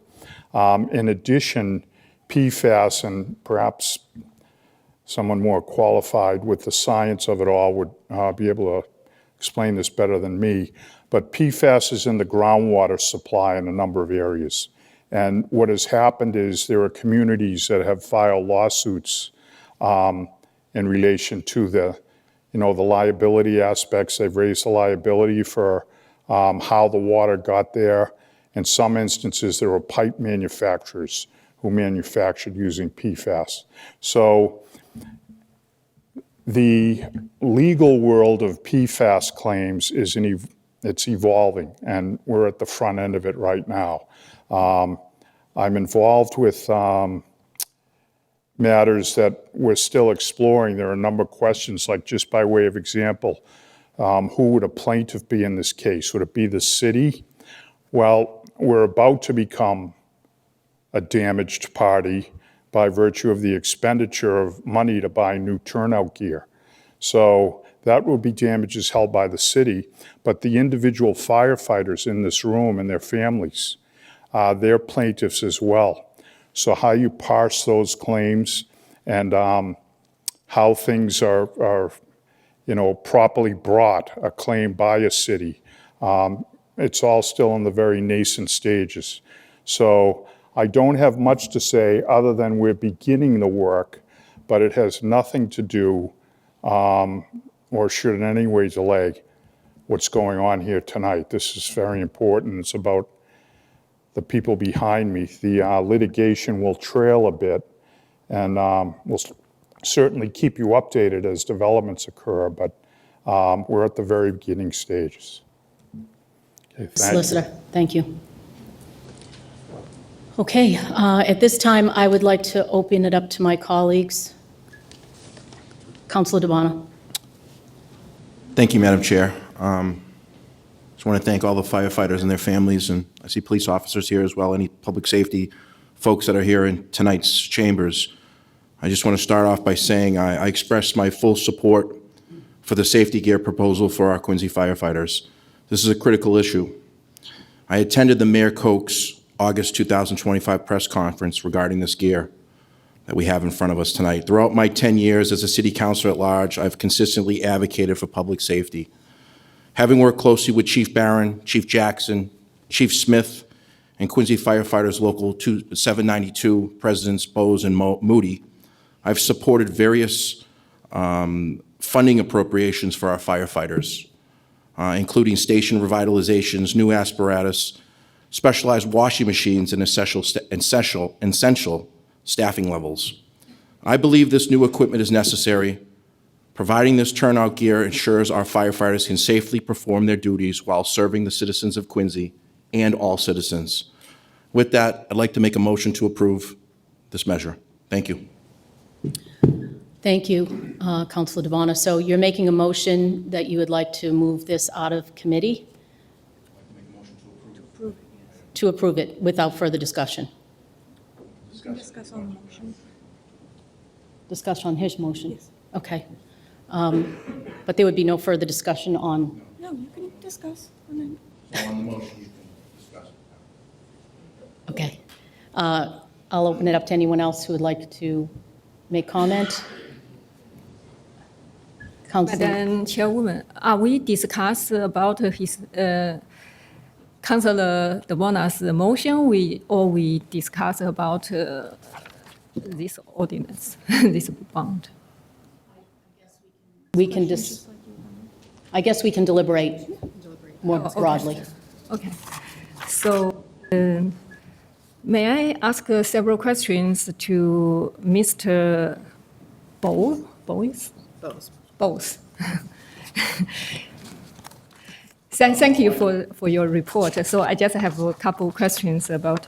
So in your report, item 10, you said we purchased 188 sets of PPE, personal protective equipment at the time. I'm wondering, these 188 sets you all purchased from one company or from different companies?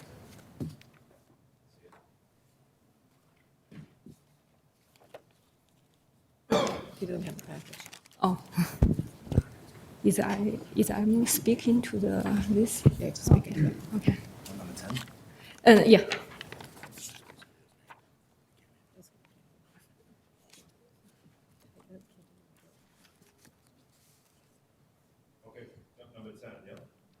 What was your question, Council?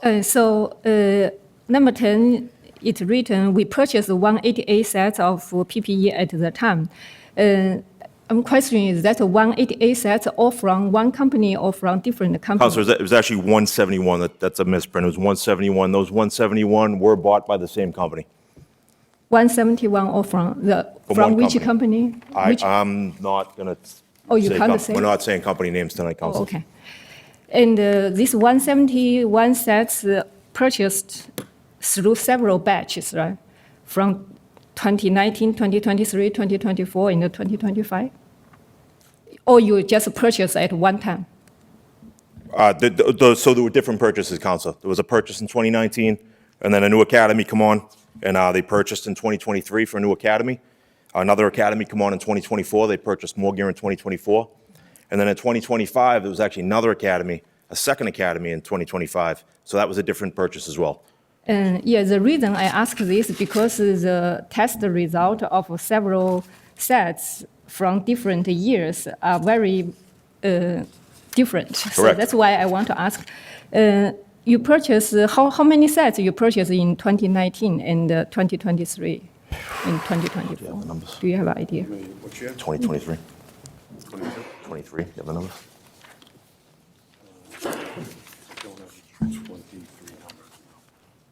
We can get those to you, Council. Yeah, we don't have them. Okay. And you said a good estimate is that there are still 150 to 160 sets of this PPE as a first set of PPE for Quincy firefighters. That's correct. So just to explain it, Councilor, in 2019, there was a couple academy classes the couple years before that. And in 19, we needed gear. We had no idea about chemicals back then. We started to learn about it, but we needed gear for thermal protection. After 10 years, your gear starts to wear, and you're not protected for thermal protection. So the gear was from the oldest sets of gear at that point were 2012? 2012. So we made a major purchase in 2019, and that's why we bought so many sets in 2019. So big purchase is from 2019? Correct. Okay. And then gradually you have a 2023, 2024? Correct. That was new academy classes coming on, correct. So those weren't as big, Council. There was probably, I'd venture to say, maybe 20 sets each year. So what that means still 150 to 160 sets of PPE as a first set of PPE? Does that mean 150 to 160 firefighters only have one? What I mean by that, Councilor, set? is so someone might have retired, they got a 2019 set, and so that set just sits for, that's not, it's for use for like academy purposes and stuff like that. So if a person retired, so out of 2019, Councilor, there is, without a doubt, 150, 160 sets still being worn by members, including myself. My gear is 2019. So And that's your first set of that's my PPE. first set. And My backup set is 2012, which is expired according to NFPA standards. Okay, so 2012 already expired. Yes, ma'am. It's 10, the recommended is 10 years, the recommendation. Okay, so my next question is on the table, but audience don't have that. So the question is, so the first set you sent to Professor Correct. Yep. That's from 2020, manufactured in March 2025. March 2025, that's correct. And that's from the same company you purchase all those sets? Yes. Can I say that? Yeah. I'm asking. Yeah. Same company, yep. Okay, and then in second table, the item 1 to 4, like 4 pairs, that's all test PFAS free, both pants and the jacket, both outer shell and the moisture barrier. That's from the same company. And why that all test PFAS free? I'm losing you, Council. That's table 2, yeah. Table 2? Yeah. Yep. The first 1 to 4 items. Correct. What you don't have in front of you, Council, but it should be in your notes, is the brominated flame retardant test. So they were high in brominated flame retardants, even though there are no PFAS in them. So technically, there are very dangerous chemicals in those sets of gear. So does that infer when they manufactured this 10 out of 8 in March, in March 2025, they still have a PFAS on the out layer. And then in July, that's the new batch of their. That's correct. You hit it right on the head, Council. Okay. They corrected their action, Council, after they were called out on it. Okay, from March to July, okay. My another question is, the same table 2, item 9 to 12, that's manufactured in 2024, but also show PFAS free.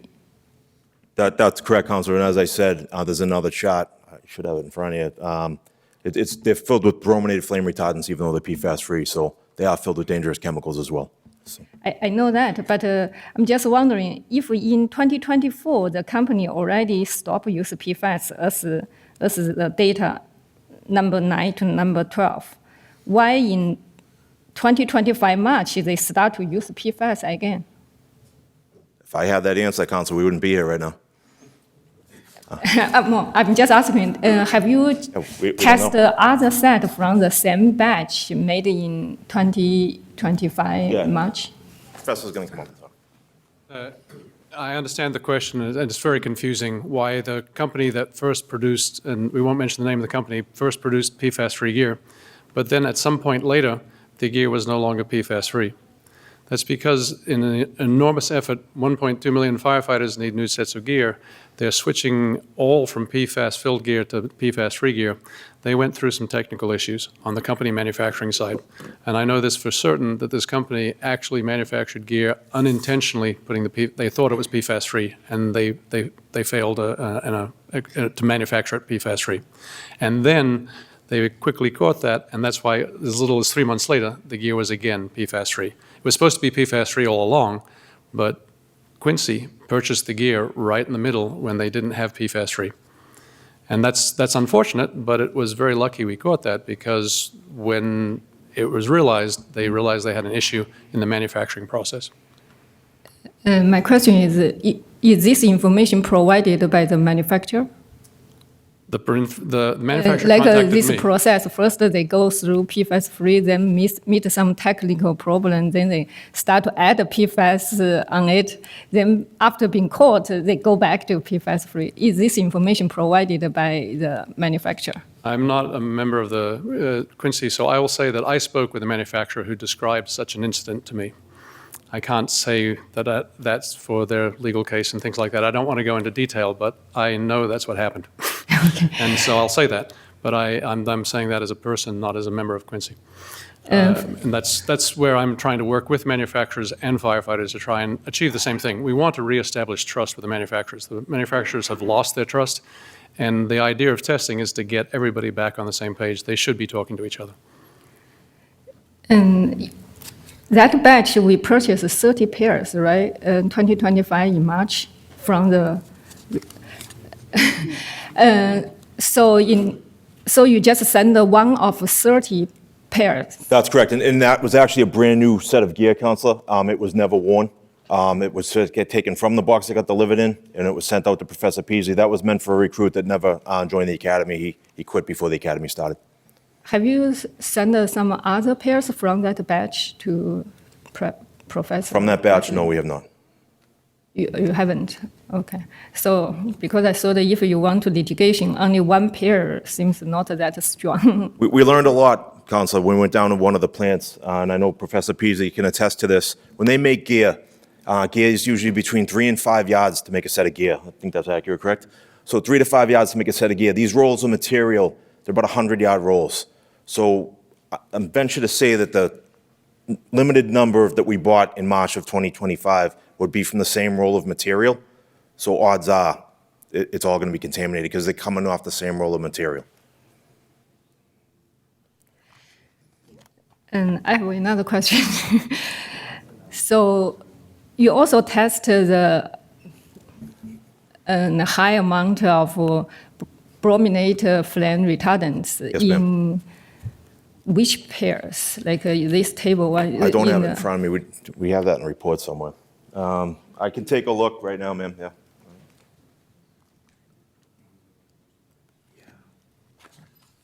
Any other questions when looking? Oh, yeah, I have more questions. I thought she is going to do it.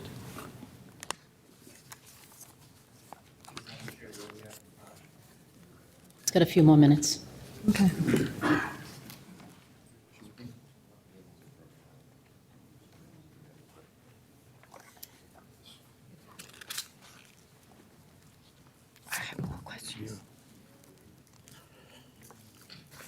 What's your question, Counselor? Oh, I mean, because this, the original pair sent for test is for test brominate flame retardants. Correct. So Counselor, that was our intentions. we thought we had accomplished finding a clean outer shell, a PFAS-free outer shell, because that's how it was sold to us. It was made with a chemical called PF0, so it's supposed to be clean, PFAS-free. So our biggest worry, as we're trying to find new gear for guys, clean gear, we were hearing reports that the moisture barrier, which is a very important piece of the gear, contained brominated flame retardants were just as bad. They're very toxic chemicals. So we wanted to see if that was accurate. And Jason Burns at the time knew we were frustrated. We put a lot of work into this over the years, and that's when he put me in contact with Professor Peasley, and we did some testing, and it did confirm the fact that there were high levels of brominated flame retardants. My question is, did the company disclose the information about brominated flame retardants? How did you get the information, think, oh, maybe that turnout will be loaded with PFAS? I don't remember off the top of my head, Counsel. I don't. So it's not in company's disclosure, right? I don't think that. I'm going to let the technical expert answer that, Counsel. The company did not voluntarily disclose that, but they had to meet what's called the NFPA vertical flame test for the moisture barrier. That means it has to be held to a vertical flame and it has to not catch fire. And the manufacturing went away from Teflon, which is the PFAS gear, and they went, unfortunately, to one which was a flammable constituent, and they added something that contained a lot of bromine, which is a brominated flame retardant. And you don't know which flame retardant it was. We didn't test that. But it's no doubt that it is. There have since that time, other manufacturers have come up with the same gear that is not it's used titanium oxide, which is much safer. And so it's only the brominated flame retardant that caught people's attention, and only one manufacturer switched that. And they have never publicly announced that, but they're working very hard to switch it right now. And so it will not be available as brominated flame retardants in the next year, I would say. But at the moment, still one company manufactures it. So at that time, brominated flame retardants is the only choice to add it, still meet the requirement of. That's right. It's a separate requirement, but it's a vertical flame test that it doesn't catch on fire either. Yep. Okay. The PFAS are added for water resistance, nothing to do with flame retardants. So they can add other things for flame retardants, and that's what the manufacturers did. So. Rule 10, okay, so that we can try to get a few more people to be able to speak tonight. Madam President, if that, pardon me? For now. Madam President, is it okay if I continue? Okay. Anyone else on the council who would like to speak? Councilor McGee. Hi, I just want to get some just kind of simple facts. So how many firefighters does Quincy employ now? Good evening, Counselor. Currently, we have 281. Okay. With this purchase, when I went through the original proposal, we were at 281, but I looked through our entire roster, spoke to some members of the fire department, and I'm eliminating 10 from this order that are going to be retiring in the very foreseeable future. So we have it down to, for the purchase, it'll be for 271, but the trial gear that we got from Fire Decks that we're going with has offered to give us the 2 trial sets at no charge. So I was able to reduce it by 2, so that's where the number 270 and 540 come from. Okay. And on the purchase order. Thank you. And then how many sets total were tested, sent out for testing? Tom?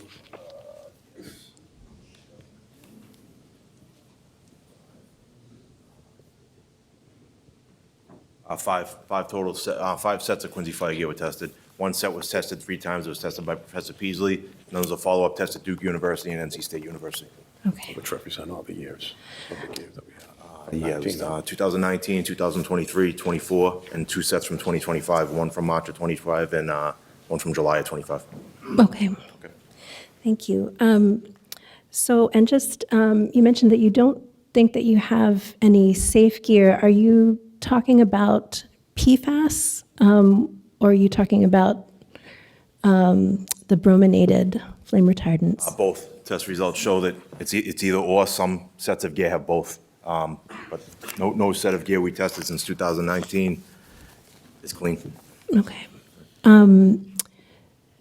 For just, for clarity, for people who are not in the fire department, the BFRs, is there any kind of regulation on them? You're the professor.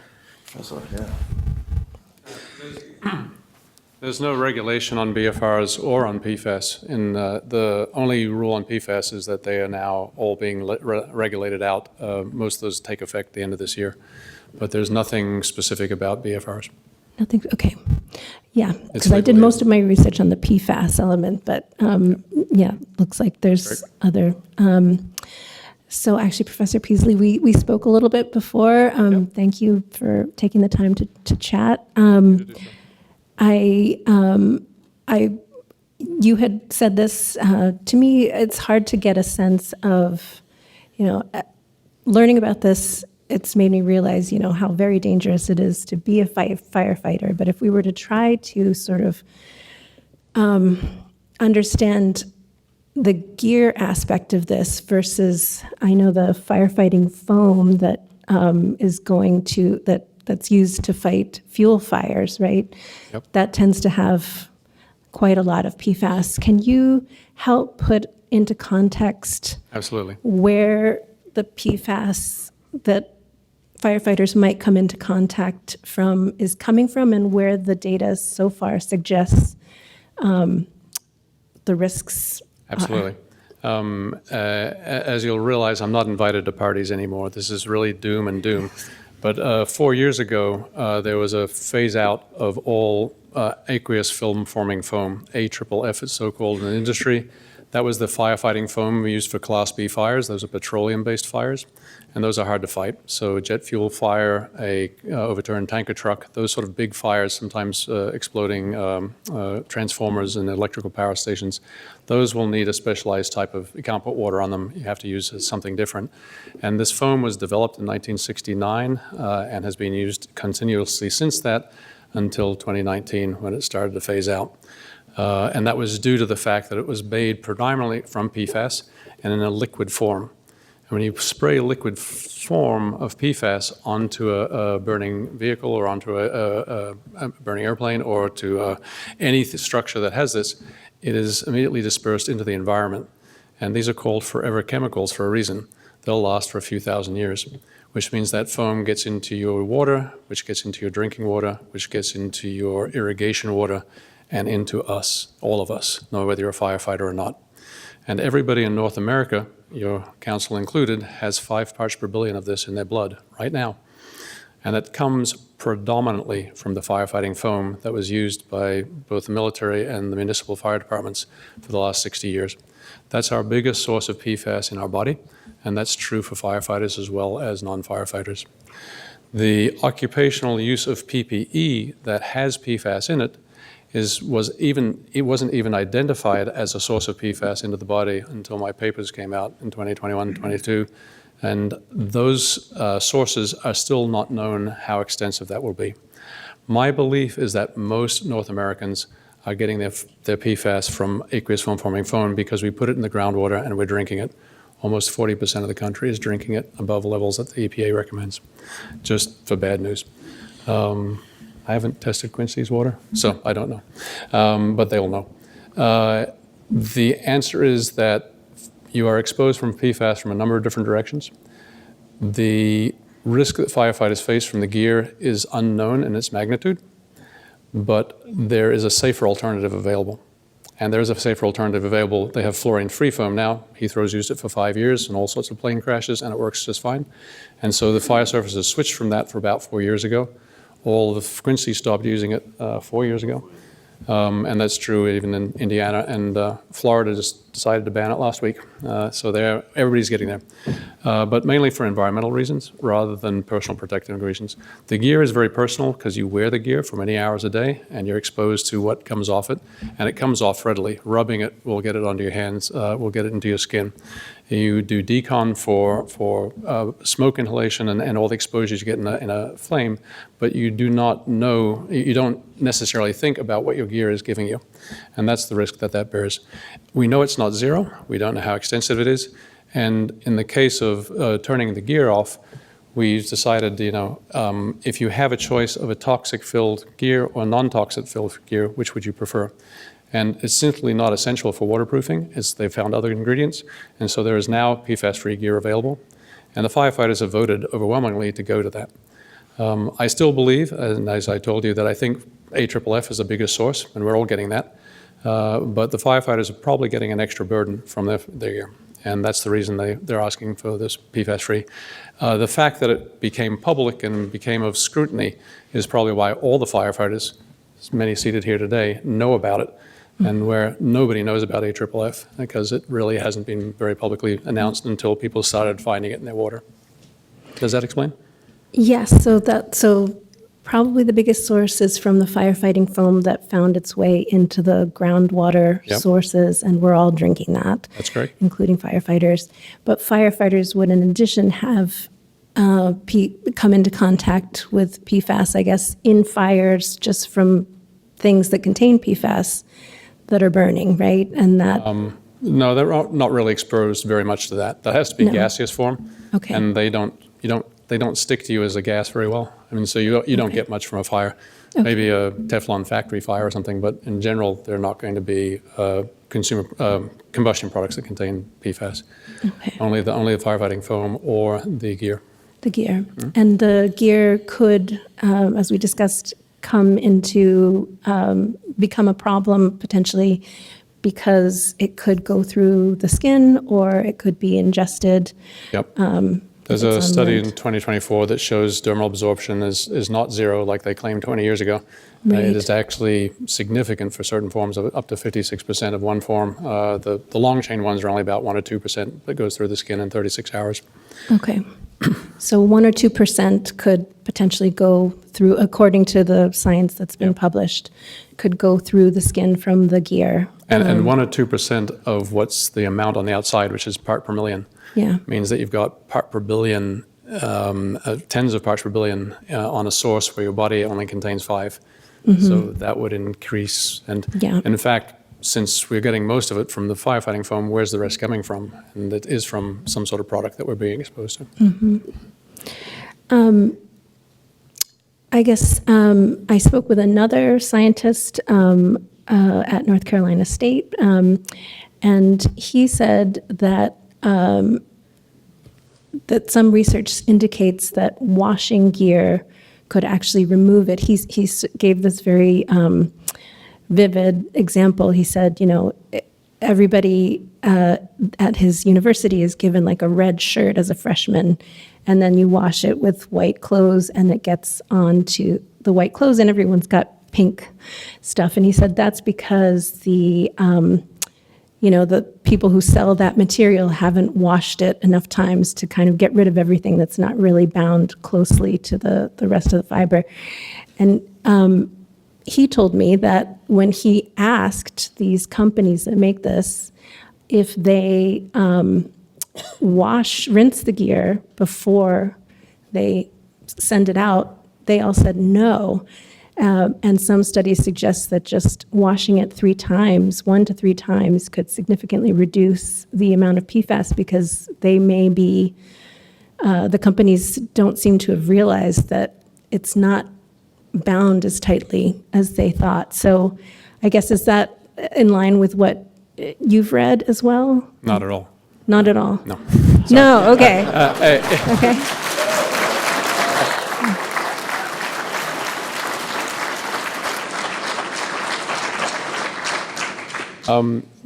It does wash off, and so when you wash a set of turnout gear, you'll see it in the water at quite significant levels. That's another issue because where does that water go? But the main problem is that the gear is a heavy Nomex, which it's a 20-pound set of gear, right? To hold just the coat by itself. And to wash off that much or to rub off that much would be a significant number. I tested in the original study gear from 2008 up to 2018 at that point, And all that gear, some of it was only a year or two old, some of it was new, some of it was 10 years old and had been washed over 100 times. And it still shed at just the appropriate, I could still rub it and get 20 parts per million on my fingers. And so we didn't see any noticeable decrease in the way that it came off. The gear lasts for 10 years, and that's because it can continue to shed the outer layer of especially what's called the side chain polymers come off. But there's enough mass there that the gear is good for 10 years. It won't have worn through at that point. And that means that you haven't washed it all off, and it's continuing to come.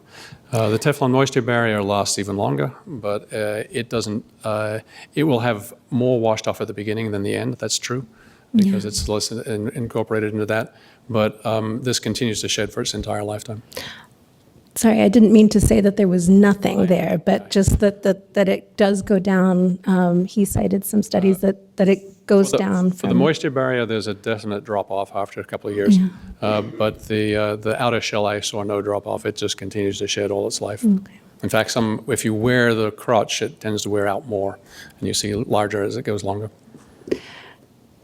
Okay, I think that might be, unless I misunderstood, a little bit different from what he said, because he said abrasion wasn't helping, but putting it in water and shaking it as you would like in a washing machine actually showed reductions. So It showed reduction in what came off. I don't know how he measured what came off. All I do is I measure the water, and there's plenty in the water every time it comes off. And more importantly, if you look at the gear after it's been washed, there's still plenty left. I mean, there's some of this gear is up to % level of PFAS on it, and it's still % level after you wash it. So the next question I have is, looking at this, there were 3 different places that tested the gear, and each one used a different method. Yep. And so yours is like a surface method, and then there's the method that North Carolina State used, which is to put a little piece of material in a container and burn it at 1,000 degrees till it all burns up, and then see what's left over. And then there was another one from Duke University that used kind of what leaches out from the material, right? That's correct, yep. So there are different techniques. Do you use the other techniques as well as you do both? I use the Duke University, the combustion ion chromatography, the second method I don't use. Okay. I have some issues with that one because it has a couple of features that are both expensive and not reliable. But the gold standard is what Duke does, and that's what everybody does. Unfortunately, both those testing methods are destructive. You have to cut a hole in the gear, which renders it no longer under contract. It can't be used in firefighters. NFPA rules, you have to patch it. And even after that, it's not, you don't want to wear, I think my suit's safe except for this hole. So you don't do that. And so the non-destructive test is what I developed. And it's not to use for quantification of which type of chemical, just that they're present or not, and how much of that total quantity. And so that's why it's appropriate for turnout gear. It's rapid and it's non-destructive, and we can do it quickly. But I do use in my lab the LC mass spec because that's the gold standard. Everybody uses that. I'm sorry. Yep. Did I already get through 15 minutes? You did, Oh my yes, gosh. thank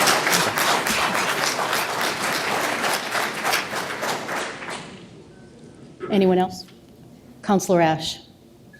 Thank you, Madam Chair. I don't have any specific questions. I appreciate the timeline provided. I know some emails that I received were with respect to the timeline, so President Bose, it's very helpful. I am not going to pretend to be an expert in PFAS. I'm going to, with all due respect, trust the expert, and that's not intended in any negative way, but I appreciate Professor Peasley's report. We have a long history of supporting our first responders in this city. I look forward to supporting this initiative. I will say that if there is a resolution from a suit in the future, it would be, it would behoove me not to say like we would like to see that money come back to pay this bond off, but I understand depending on who the parties are, what the damages are, the resolution of that, that may not, that's impossible, I think, at this point to be able to tell, nor should we be conditioning the bond on that. So I would just suggest and hope that my fellow councilors will feel the same, And I certainly don't believe that $80 per resident for the next 10 years is worth any of our 280 first responders' health and wellness. So, thank you.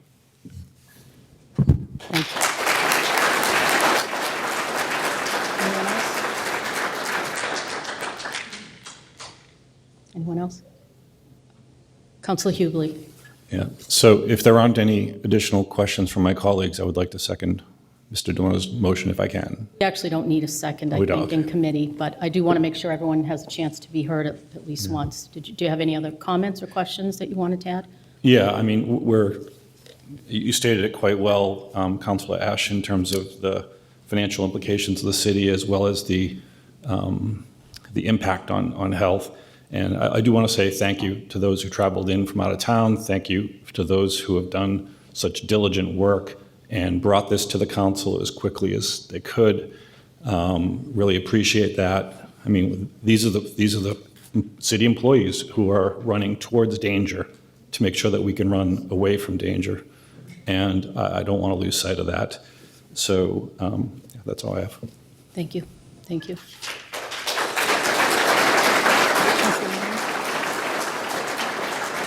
Councilor Mahoney. Everybody else was able to speak.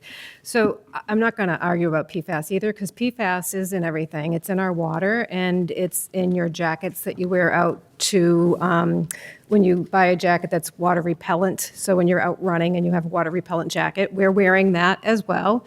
It's in your kids' snowsuits. So when you're buying your baby a snowsuit, it's in your snowsuits. It's, and when you discard of this, it will be our forever chemical. So that would be a question is, what do we do with the 188 pieces that we have to safely discard of it? Many people who are dealing with water, and water is really the biggest issue, that most people are getting PFAS. So there's a lot of cancer that's happening. It's not just in the police, in the fire, it's in the everyday people. It's you're drinking water, and I know that in the town I work in, that we're working on a tri-town water treatment facility, and we're trying to figure out how we can prevent PFAS from being in that water system. So I am familiar with PFAS, and I'm sad to say that I am familiar with it. And I think it's in the news a lot too, and it's at the federal government. PFAS is something that we're talking about at the federal government. One of the concerns we have at the federal government is whether or not the funding to remove it is going to stay. That's a big concern, right? Because it's a health risk for everybody, not just what we're here to talk about tonight, although I appreciate what we're here to talk about tonight. I wanted to make sure that people understood that. So I'm very sensitive to that. So one of the questions that I did have, though, is I just want to make sure I'm understanding this. PFAS-free gear was what we were promised, but I'm not going to say that. I never say the technical terms, but the fire retardant piece was not promised to be in the gear. Is that correct? That's correct. That was a bonus? Yeah. What do you mean? They added it. I'm sorry. I think you have to go up to the microphone. Sorry. It's okay. To be PFAS-free, and nobody thought to ask about the brominated flame retardants. So when you say nobody thought to ask, who is the nobody that thought to ask? I just want to clarify that. When we were purchasing it, or just in general, people didn't know to ask this? Nobody thought that they would switch to a brominated flame retardant after they had removed one dangerous chemical. It's what's called a regrettable substitution in industry. They put this other one in, and they didn't tell anybody about it. Yeah. And that was so nobody knew that was in there until after we started testing. So one of the questions that I do have is because sure. Counselor, I can't get into it tonight, but I'm sure at some point we will. Back to 2019, I actually have documentation that says there's no brominated flame retardants in it either. I do, yeah. Yeah, well, I mean, that would be great for us to have tonight, but that's fine. And the only reason why I bring it up is because we were only talking about PFAS, and now we're talking about a different chemical. Like, we're testing PFAS and finding out there's another chemical there. And one of the other things when we're talking about PFAS, when PFAS was probably created several years ago, we were thinking this was the next best thing. It was going to keep us all very safe. And this is synthetic. This is what we're talking about. This is not natural. It's synthetic. It's man-made. Just like the next set of gear that we're going to be buying is going to be man-made. And in 10 years, there could be something in that set that could potentially be also health risk. I just need to set that level set, because PFAS is practically in everything. It is definitely in because you tested it, is in your equipment. But the science is changing so fast that we could get 2 sets of gear and in 3 years be back here talking about another chemical. May it not be PFAS or the fire retardant chemical that's going to not come out of my mouth correctly. It could be something else. Is that correct? That is correct, and it's a very good observation. What I would like to say is that once burned, you get a little bit shy the second time. And I think the fire services caught the brominated flame retardants almost instantly.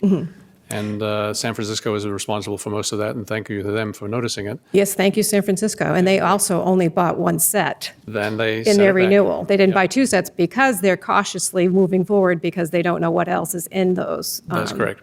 And the same with East Providence, and the same with Newton, and the same with many other communities that are investing, and that are all in the same battle that our fire department's in. So I just want to make sure we level set that as well. Because of the concern of investing in those communities for more than 1 set, because we don't know what's coming down the road in 2 or 3 years with the chemicals. Because as you said, they don't have to tell you. So we could go, and when we buy the equipment, can we ask, could you give us a full set of what's in the materials so that we know what we're getting? Do we get that when we purchase it? I doubt whether the manufacturers disclose all their proprietary secrets.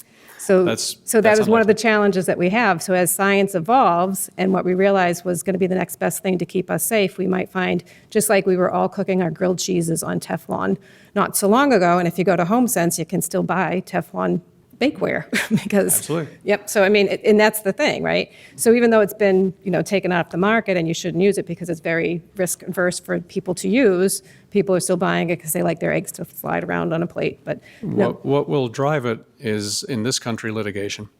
And unfortunately, Europe regulates, but the United States litigates. And what will happen is that the personal injury lawsuits will come about from exposure to PFAS. They're already existing now. I mean, there's 900 million suit settlements all over the place for this water contamination you referred to. Yeah. And that's absolutely true. There's movies out about it now. Yeah. And so as people get more aware, the industry is getting wiser, and all the major manufacturers are walking away from Oh, PFAS sure. now. They're going to back it off. They're And, gonna, most industries do check before they create something new, and they do try to check for the lack of any sort of chemicals of concern, but that, of course, didn't work in this case. But again, when we go back to the fact that the materials that are being created, they're not natural, they're synthetically made. That's correct. And the secret sauce is in the manufacturer's hands, and what they're looking for is something that's going to prevent, and especially in the fire department, because when I think about it, and I would never want to do your job because it is terrifying to me when I see firefighters, any kind of fire, terrifying for the families that are in the building, but also terrifying for the people who have to go in and put those fires out.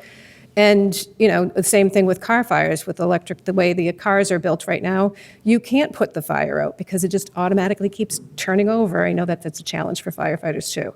So, and the foam is one of the things that does put that out. But I'm just saying it's not an easy job.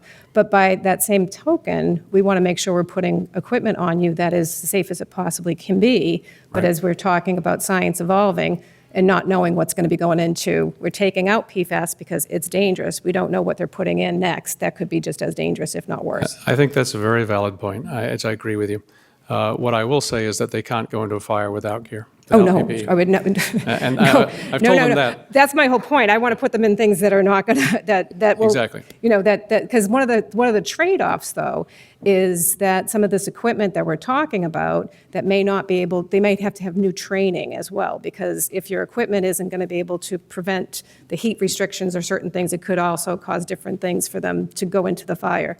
That's some I'll of the defer to research. them on that, but I don't think they get training on their equipment. Their PPE, they're not trained on. On the equipment they operate, the trucks, of course, they get training, but on the But the equipment they wear. the gear that they have now is, there's a heat resistant, fire retardant, and water resistant. Exactly right. So if you have something that's heat resistant, that you're going into a flamed, you may not feel it immediately. From what I've read, it says that you would not feel it necessarily, and if you change those chemicals out, granted, they are dangerous chemicals, and I'm not suggesting by any means I'm a scientist, I'm just saying that the change out of that gear could could prevent, you might have overheating and things that are happening in those uniforms? That's regulated in NFP 1971. So the gear, although it's changed, still has to meet the strict standards. And those are tested by Underwriters Lab and other laboratories to make sure that they pass the flame test, they pass all the heat resistance and the steam barrier. All that has to be present in any set of gear manufactured through this NFPA.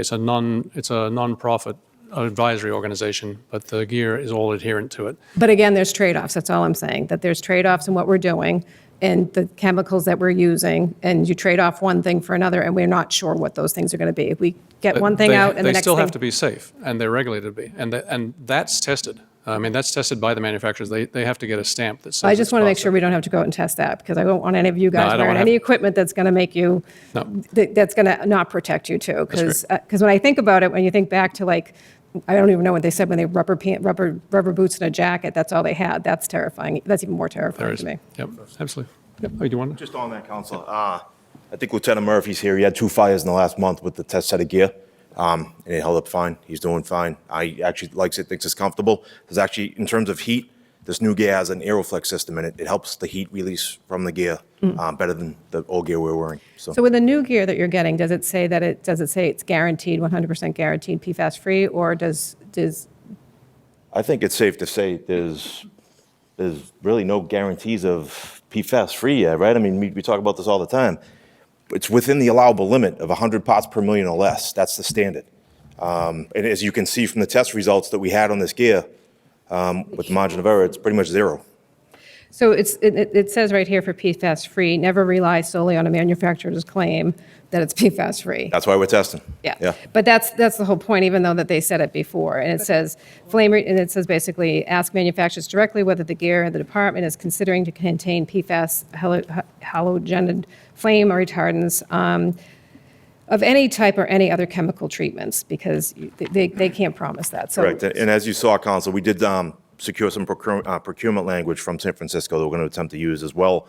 And we're going to continue testing, and the Cancer Foundation is going to pay for it. So. Absolutely. So, which then brings me to the other side, because I'm not here. I mean, I just felt like I had to ask those science questions just because, you have a scientist in the room, so why not?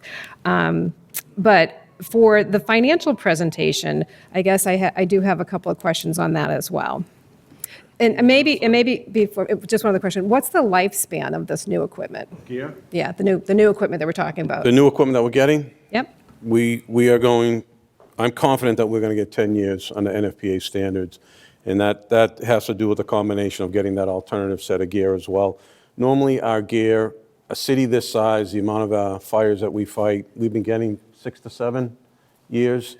I think with this alternative set, which is what departments are doing now going forward, which I can explain more, we're going to get 10 years out of this, barring, we could have, God forbid, some type of incident where the gear got destroyed, but.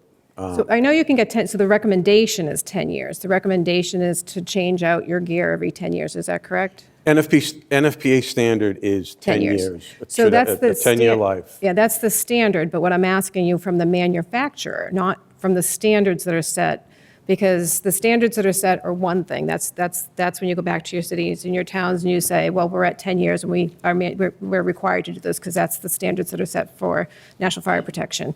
What I'm asking you is for the manufacturer, they usually will tell you they think how long this will last. I think they go with the standard, but also you have to understand is that it depends on your community. It depends on the size of your city, the size of your department, the amount of activity. Some departments buy this gear and they do 300 runs a year. We buy it, we do 12,000 a year. We've had 9 house fires since August 28th. So it's the life of the gear has to do with the volume that you do and the care you have. So like in our case, our SOGs reflect NFPA standards. We have the extractors. We have policies in place to take care of this gear. So I believe that a city our size, as busy as we are, given the request that I proposed, I believe we can reach that 10-year mark. I really do. So if I could ask Dr. Peasley that as well, because that's just a question. Councilor from- Mahoney, in all fairness, I'm going to have to invoke Rule 10 on you as well.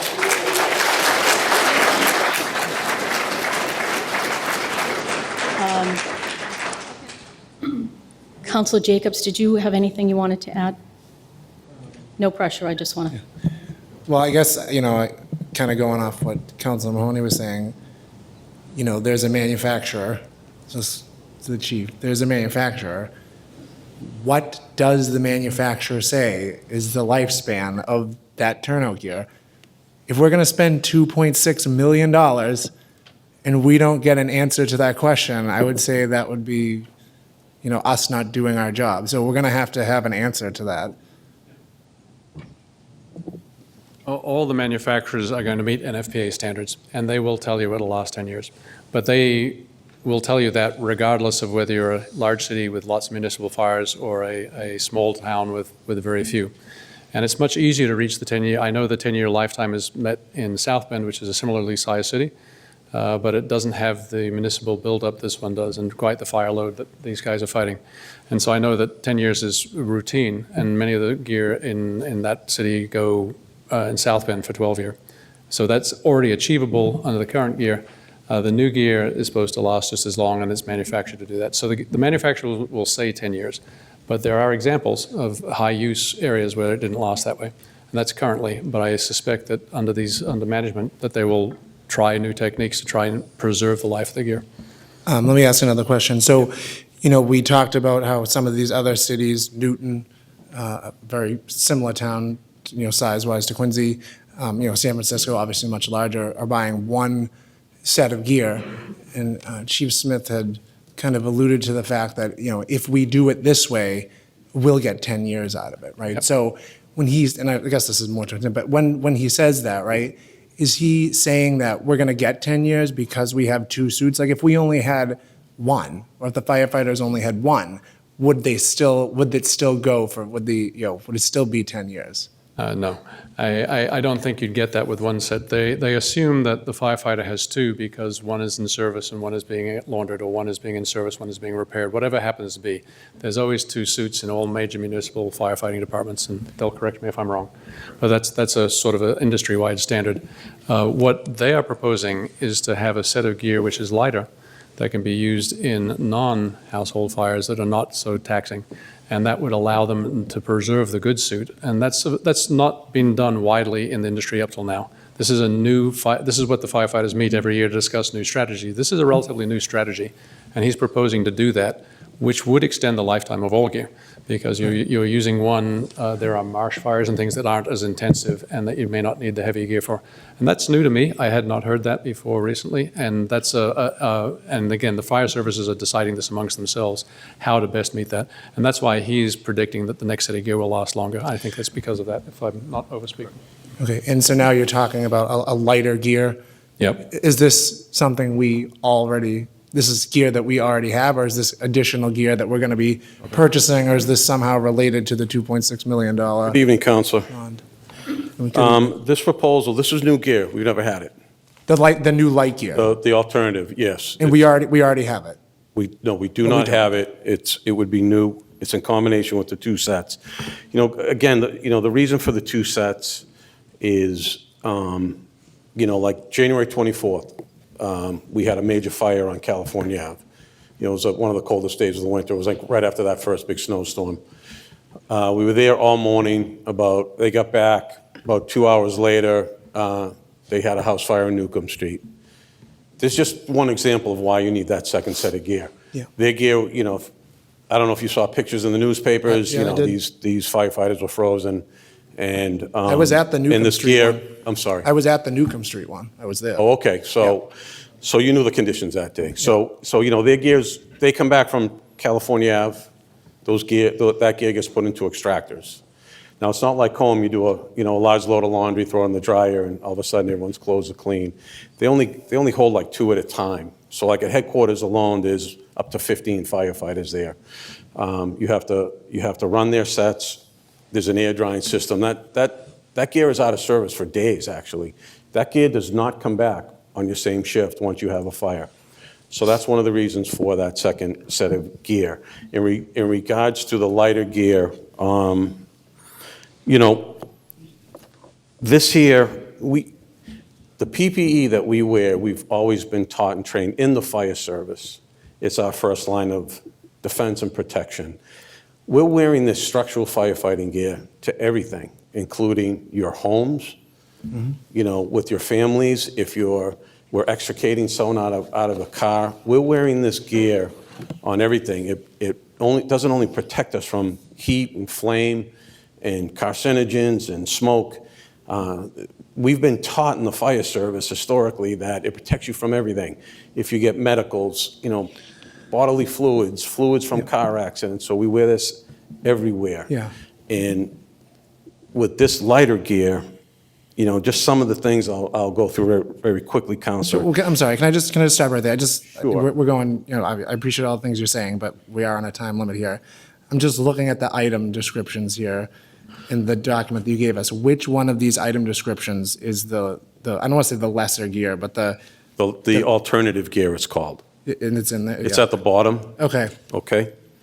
So with this gear, you know, we have several benefits. It's going to decrease the injuries that we get from our firefighters wearing the structural gear all the time.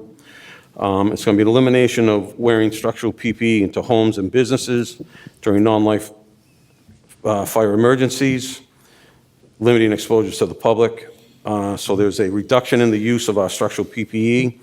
We will preserve the thermal integrity of our structural PPE. We'll have fewer contamination exposures to our structural PPE. Yeah. And a reduction in cleaning cycles, which extends the life of the barriers with the PPE, reduction in replacement frequency and cycle costs.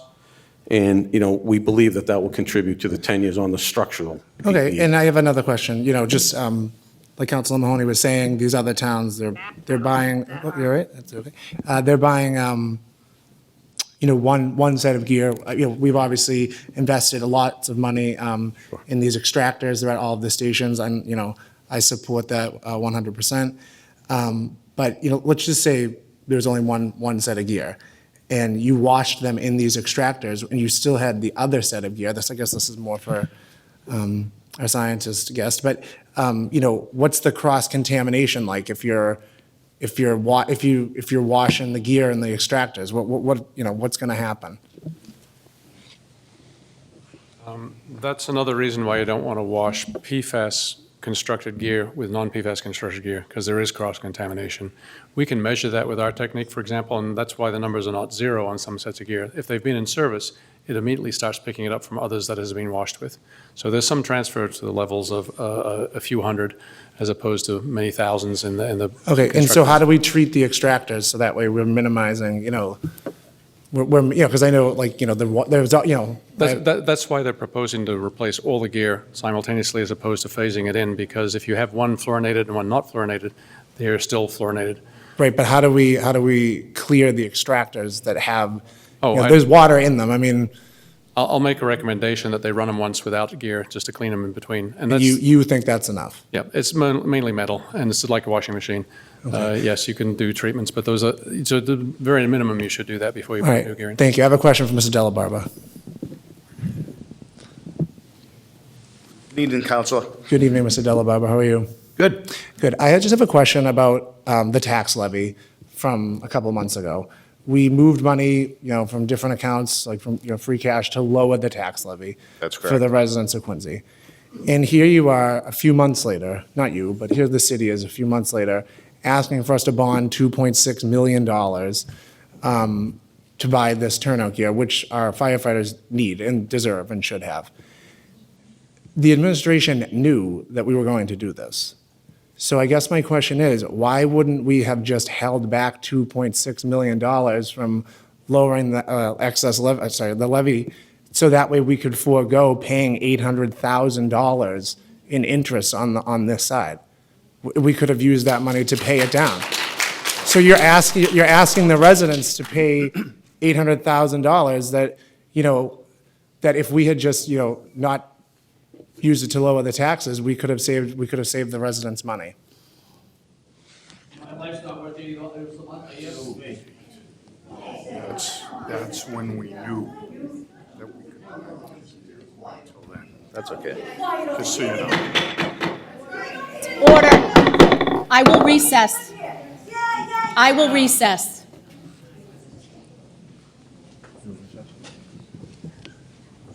need water. Are you comfortable answering the question, Mr. Delabarber? Sure, Counsel. Thank you. The determination to use $2 million in free cash to lower the residential levy is a policy decision. It's a decision that we frequently make and have made, the administration has made over the course of the last several years. It also has been used for one-time purchases. $2 million on the residential levy equals $50 in tax relief. The debt service that we're talking about on this purchase is $7.97 per year times 10, $80. Yep. So you're talking about a difference of maybe $15 to $20 over a 10-year period.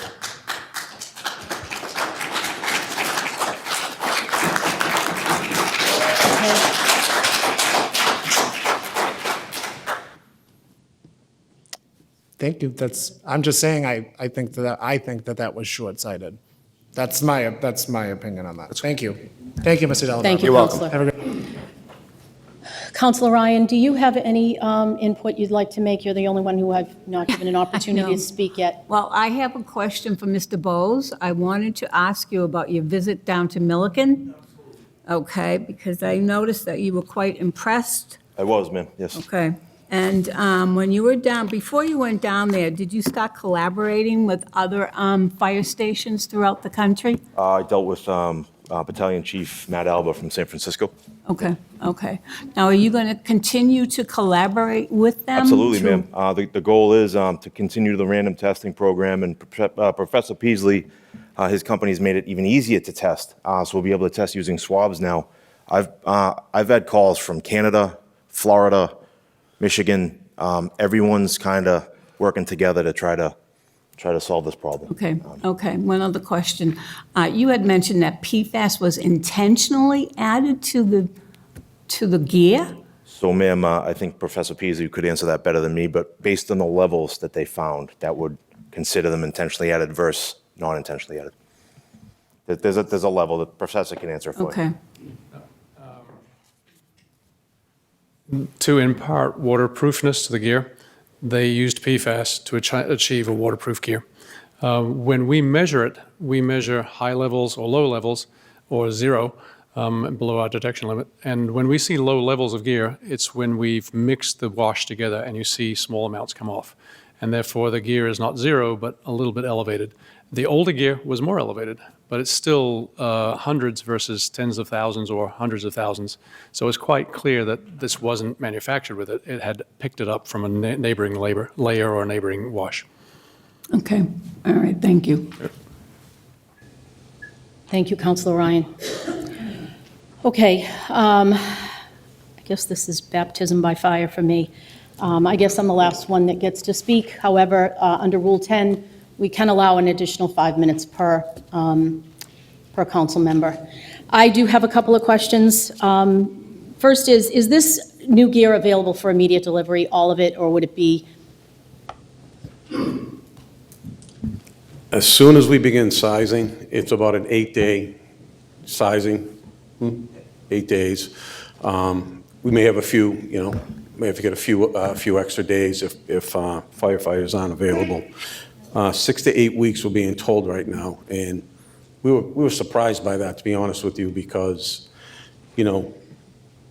fire departments across the nation are starting to deal with this. So we have the opportunity right now in the position we're in by being one of the early departments to tackle this, that we can have in 6 to 8 weeks as soon as our measuring can start. And our measuring, they're ready to start.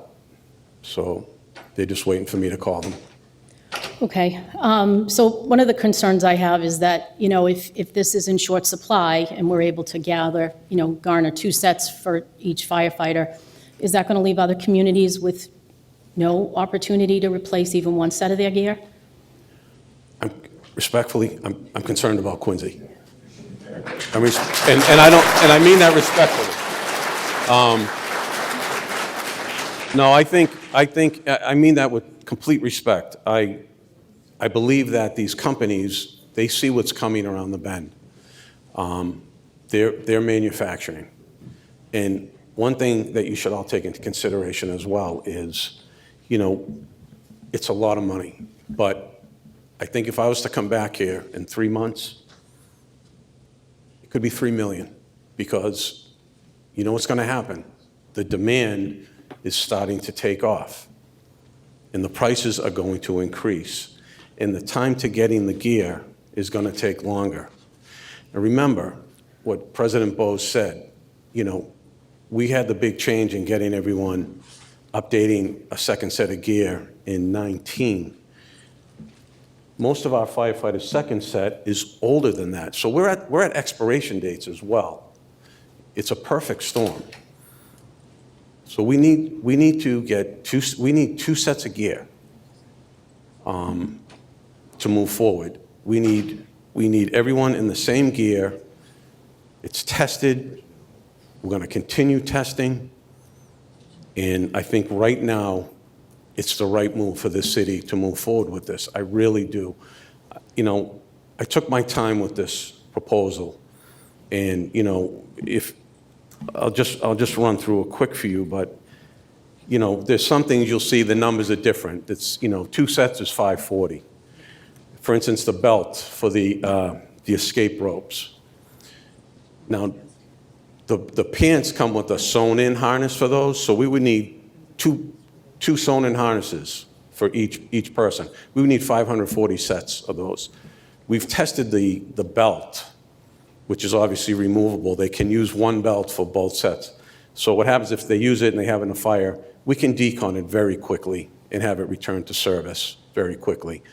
So we've cut that 540 harnesses down to 270.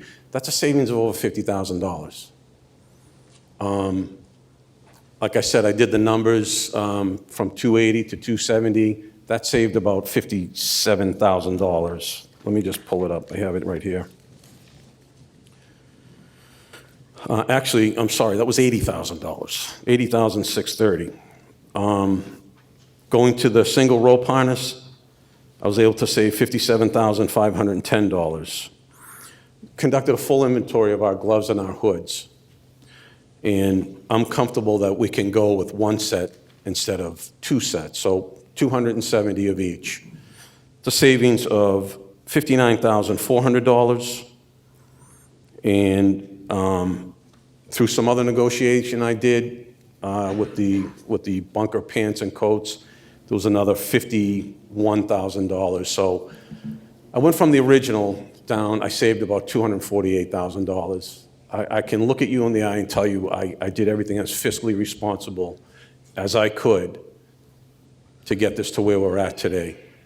And I truly think if we wait and we buy, only 1 set, we're going to pay more money for that second set within months. And I don't want to do that. I want to get us in at the best price and get the gear as quickly as we can. It's a crisis for us, and that's no exaggeration. This is a crisis for us, and I really hope that all of you see that. Do you believe that the technology, though, will continue to evolve? The materials will continue to be fabricated and this is the solution today based on what's available, but obviously the industry will continue to evolve and bring new materials and I mean, I don't have a crystal ball. I know what I know now. I know the gear that we have today is very dangerous, not only for our firefighters, but for the public, our city that we protect. Because we're bringing it into your homes, we're bringing it everywhere we go, and I don't want that anymore. I really don't. Can technology evolve? Of course it can. We've done the testing, the manufacturer have done the testing. We're going to continue to test. And I pray to God that everything goes accordingly. But I can't sit and wait, because what if something else comes in a few years? So do we just sit and use the gear we're using? We can't do it. Cancer is up 80% in line of duty deaths. What scares me the most is with everything we've done as a fire service, all of the things I mentioned earlier in preventing cancer. Doesn't it make you think, why is it up 80% with fully encapsulated gear? I spoke to Professor Peasley earlier, and I said, my greatest concern is that what we are going to find out in a few years is PFAS in our PPE, our protective gear, is responsible for a high percentage of that 80%. Think about it. Everything that we're doing, and it's at 80% of line of duty deaths. What do you usually think of when you hear line of duty death? A firefighter got killed in a fire, right? No, it's cancer, 80%. And I'm sorry to repeat it, but it's worth driving it home. I respect that. Thank you. You're welcome. Okay.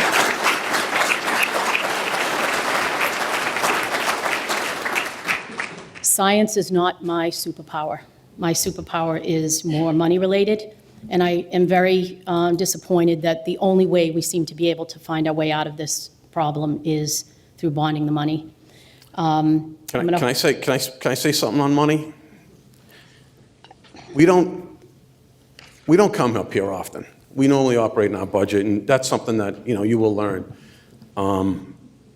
Let's talk grants for just a minute, okay?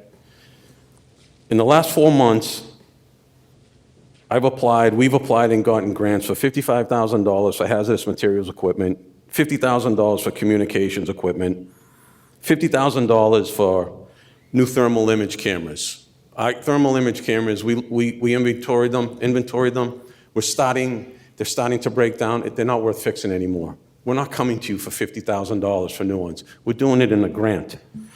We have a fire education and safety grant we just applied for $13,000 that we're going to receive. We're going to start I'm going to revamp the safety education program this year for our elderly and our children, our most vulnerable.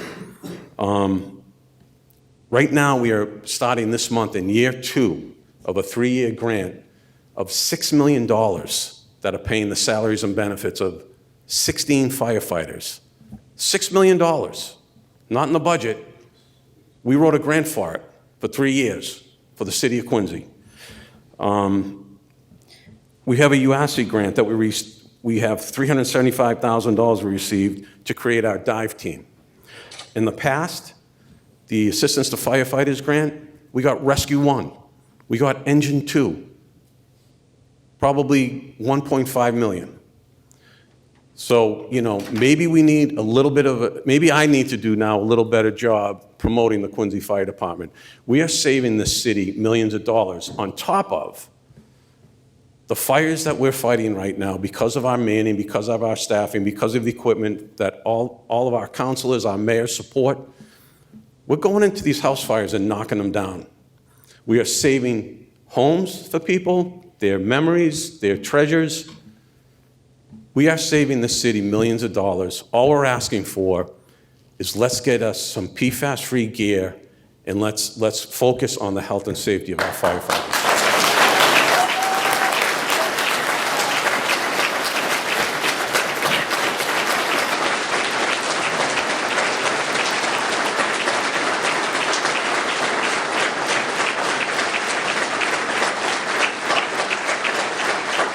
Thank you. Thank you.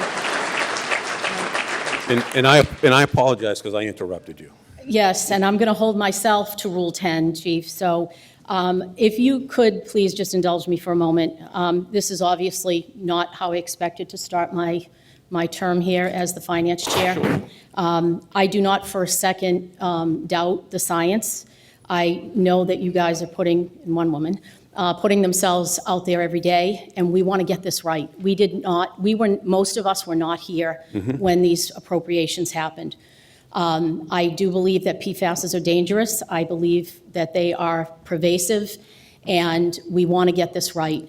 I would ask of my counselors if we would, and Mr. Walker, if we would be willing to recess this and have.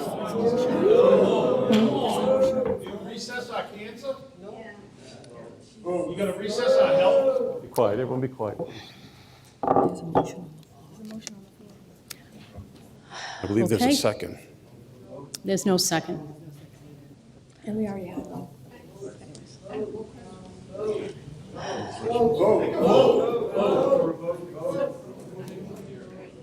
Motion was made.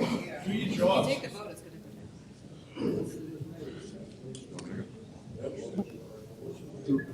Through you, Madam Chairwoman, it is certainly within this council's purview to ask as many questions as it feels appropriate within a reasonable amount of time. If this body feels that it needs to move to an additional meeting to make that happen, don't boo me. The administration understands and will make that work. That being said, I do believe that there's an opportunity here for virtually every question to be answered here. But it is well within the council's purview to hold an additional hearing on this if it feels it's appropriate. I personally would like to see us have executive session and get a little bit more information on what the legal action is planned. Beyond what is being shared with the public, I think the council has a right to some additional information on that. Councilor DeBona would have you. Okay. Councilor DeBona's motion stands. There's no second. We don't need to second it.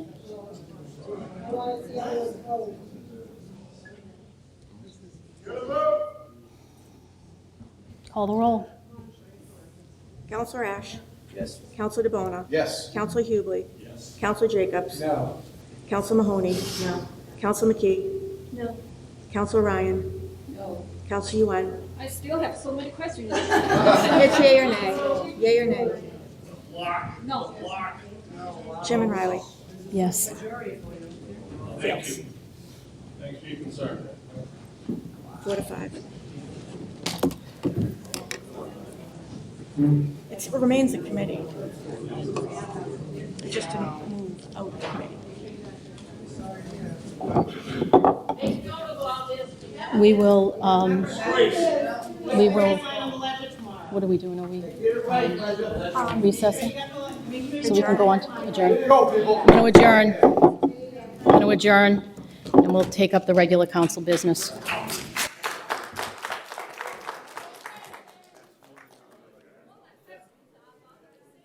Wow.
No talking out like that, please.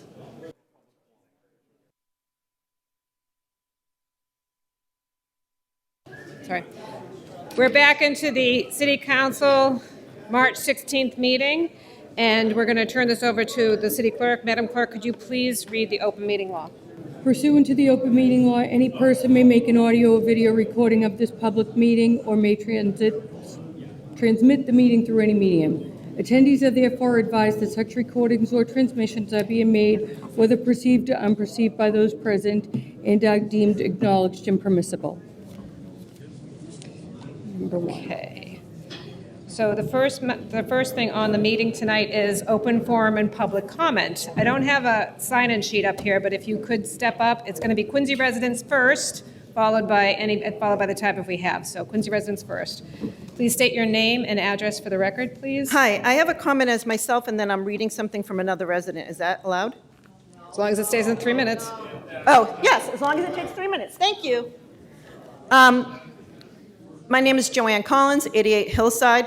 I just want to make sure everybody here understands. I understand, with all due respect, that Counselor Ash didn't have the information, isn't versed in PFAS. I am not either. But I'd like everybody to know that Counselor Susan Yuen is versed in this. She has her PhD in science. So when she asks questions, I think that they're perfectly legitimate to ask questions. That's what democracy is, not rubber stamping things through. That's how we get into the debt we're in. My other thing that I just wanted to say is tonight on Netflix is the Plastic Detox about PFAS. So if anybody's interested in learning more about them, we heard a lot about them tonight, you can watch it on Netflix. This is a letter from Mary Vizzelli, 46 Genesis Street. I was just asked to read this for her. I don't know her. I am writing not in response to any letter campaign, but as a Quincy resident who cares about how this city spends public money, both for this issue and any others that may come up. To start, I fully support getting our firefighters safe gear, but I am writing about the process surrounding Order 2026-038 and some genuine questions I hope the council will consider asking on behalf of residents like me.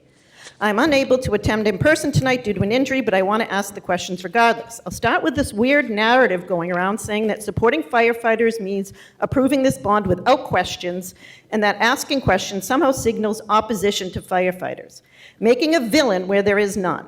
Fiscal due diligence is what responsible government looks like, and I am grateful to any councilor willing to do that work regardless of the contrived political pressure surrounding it. Does the city have fund reserves or free cash for emergencies that could have funded this purchase? If so, why was the bond chosen instead? Bonding $2.6 million means Quincy taxpayers pay more overtime and interest. I'm not sure if a potential lawsuit will remedy that, but that's also hard to see since I'm unaware if the mayor's office has shared the test results yet. Also, I am wondering why Mayor Koch held a press conference about PFAS and firefighter gear in August 2025, but the bond order wasn't introduced until February 2026. I generally do not know how long it takes to test replacement gear and confirm it's safe, and I recognize the process may explain the timeline entirely.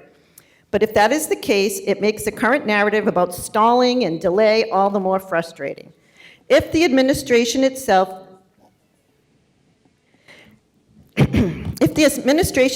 needed 6 months between identifying the problem and introducing a solution, characterizing the council's legally required 10-day process as obstruction seems obviously unfair.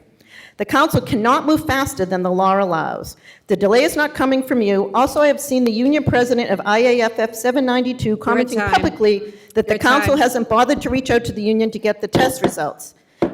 You're at time. Okay, thank you for telling me.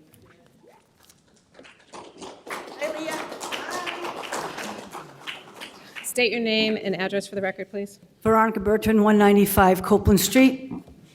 First of all, I want to apologize for my outburst a little while ago because I was being videotaped, and the person who videotaped me was all incensed over the last 2 weeks because she thought she was being videotaped by members of the council.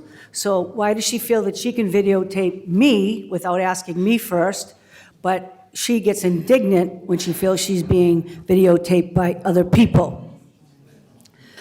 I'd also like to apologize to Firefighter Bose. He did a wonderful presentation.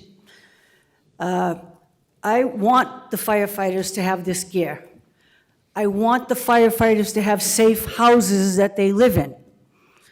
I want the firefighters to do what they do best and be safe when they do it. All of us have used the fire department at one time in our life, maybe even more.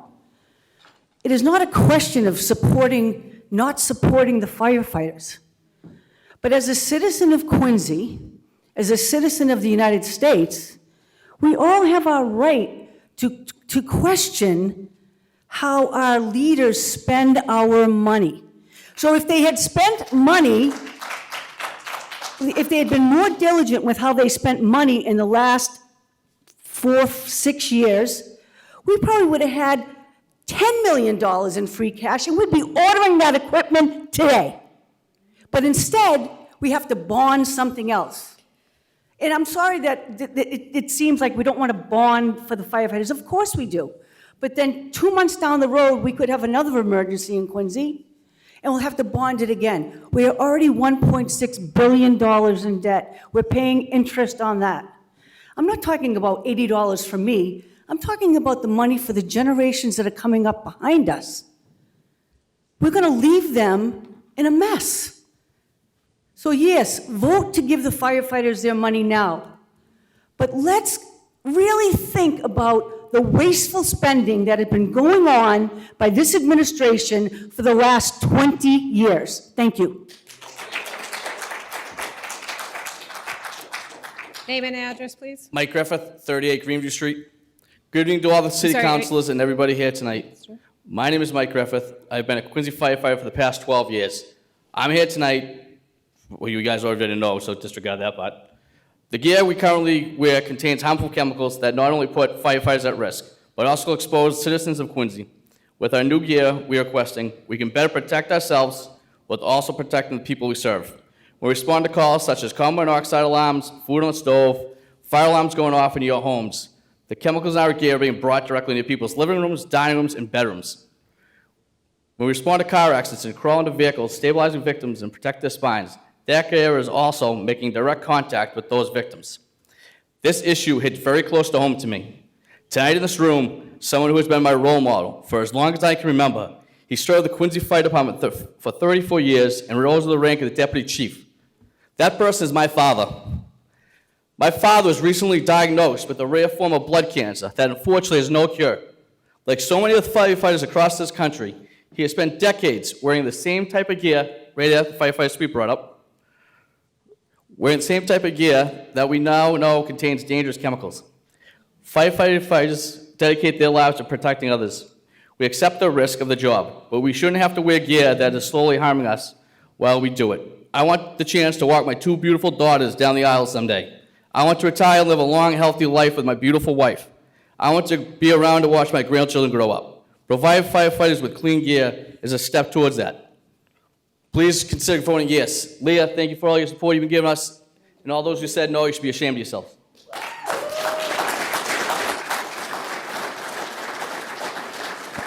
Please state your name and address for the record, please. Kristen Green, 10 Algonquin Road. Madam President, members of the council, thank you very much for the opportunity to speak. I'm a resident of Quincy and have been for 45 years, and this is the first time I'm speaking at a council or board meeting in the city.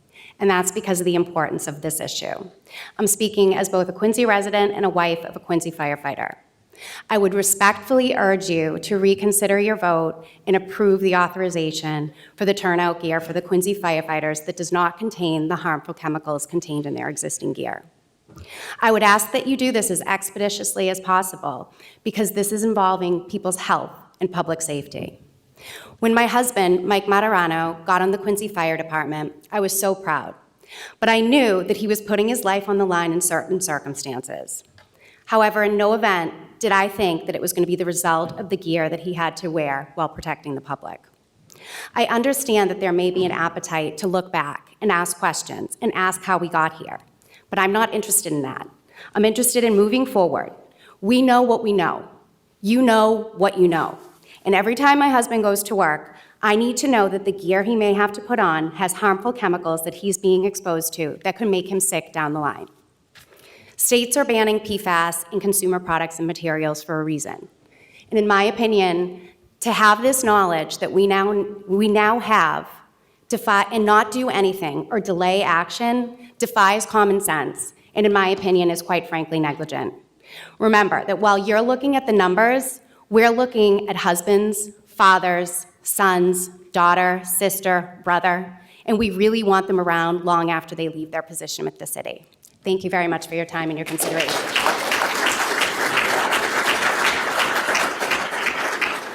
Please state your name and address for the record. Jeff Baldock, 23 Heath Street. Thank you, councilors, officials, colleagues, and citizens. I found a couple of pictures the other day. This is the day when I got my bunker gear in 2004. I was so proud, I brought it home to my parents. I brought this chemical-laden gear into my house. We didn't know back then. Back then, guys still smoked cigarettes at fires. You were considered tough if you didn't go on air at a fire. We didn't know. Today, we do know. Let's do the right thing for the next generation of firefighters. Thank you. Name and address, please. My name is Andrew Pham. I reside at 154 Sumner Street. Happy Partnership and S Corporation Deadline Tax Day, everybody. I'm here as a property owner, therefore a taxpayer, who wants to kind of reshift the discussion on how we allocate our taxes in the city. We're starting at 2.1 was the bond, I think, or I want to reshift it back to $135,000, okay? Now, I, as a working man, has made commitments to my wife and my boss that I would show up to work every day, 5 days a week, at my workplace and work. I, also as a North Quincy alumni, had the honor to plan the reunion to learn that 30% of my classmates were in between jobs, not working or not in education.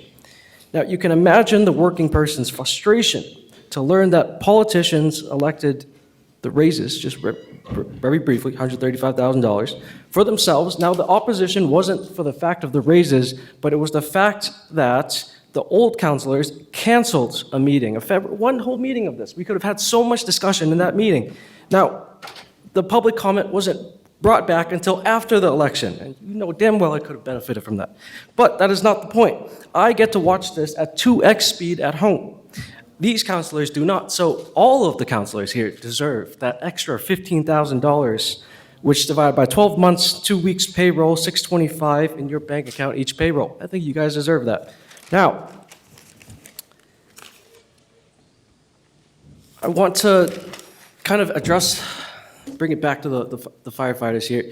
Dave Jacobs, you made an interesting observation that the mayor's office knew that this turnout gear was needed. This was going to be expense line item no matter what, because we love our firefighters. Now, there was an annual discussion on whether taxes should be raised for residents not too long ago. And the politicians, in this case, elected to say, hey, no, we're not raising taxes for anybody. But at that expense, we wiped out our $2.1 million in reserves. Now we are here, okay? We have to get $800,000 in extra interest expense. Now, do you know why the Wall Street banks and the banks of this world are so happy? It's because of situations like this. If you were taking on the debt and we divided by the amount of residents in this room right now, or in this city, we get that margin that the gentleman was like, oh, my life isn't worth X amount of dollars.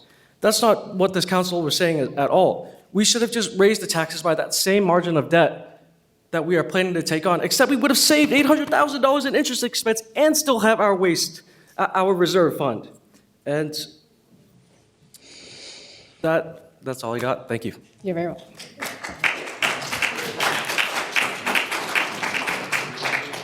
Name and address, please. Hello, everyone. Good evening. My name is Mimi Balsamo. I live at 27 Post Island Road. I wanted to thank the firefighters, the scientists, the council for helping us to kind of dive a little bit deeper and learn a little bit more about the gear for the firefighters. In my family, I've had some wonderful personal experience with the assistance of firefighters, especially very personal with helping my mother who struggled living alone and had occasional falls, and she was rescued in the kindest way and possibly by someone who was wearing PFAS material, but she had lots of exposure to it. We have tremendous gratitude for firefighters. For this reason, I'm especially pleased that we now have counselors who ask interesting, deep, and penetrating questions about the gear, and so that a hasty decision would not be made like was done in the past. However, that extensive gear was purchased. So I, for one, really appreciate having people who want to really know answers to questions, have curiosity and openness to learning and to expressing honest opinions. I feel very good about that. Another thing I wanted to say that I felt really good about is that in my many years in living in Quincy, just in the past couple of weeks, I've just felt how fabulous it is that in our community, how much wonderful volunteerism, how many people contribute to making the community rich and vibrant. I've had the opportunity to see volunteers in action in so many places, specifically, I'd say, in the library, teaching English as a second language, English talk time, citizenship. The enthusiasm of people who help in that area is tremendous. In the programs for volunteering in the library, in funding to raise funds for the Friends of the Library, generous, kind, and enthusiastic people are working together. You're coming up at the 3-minute mark, sorry. And you're at 3 minutes. Just like to say, I'd like to see that quality and level of respect and communication that I've seen carried out in so many places to be restored and maintained for our city council. Thank you.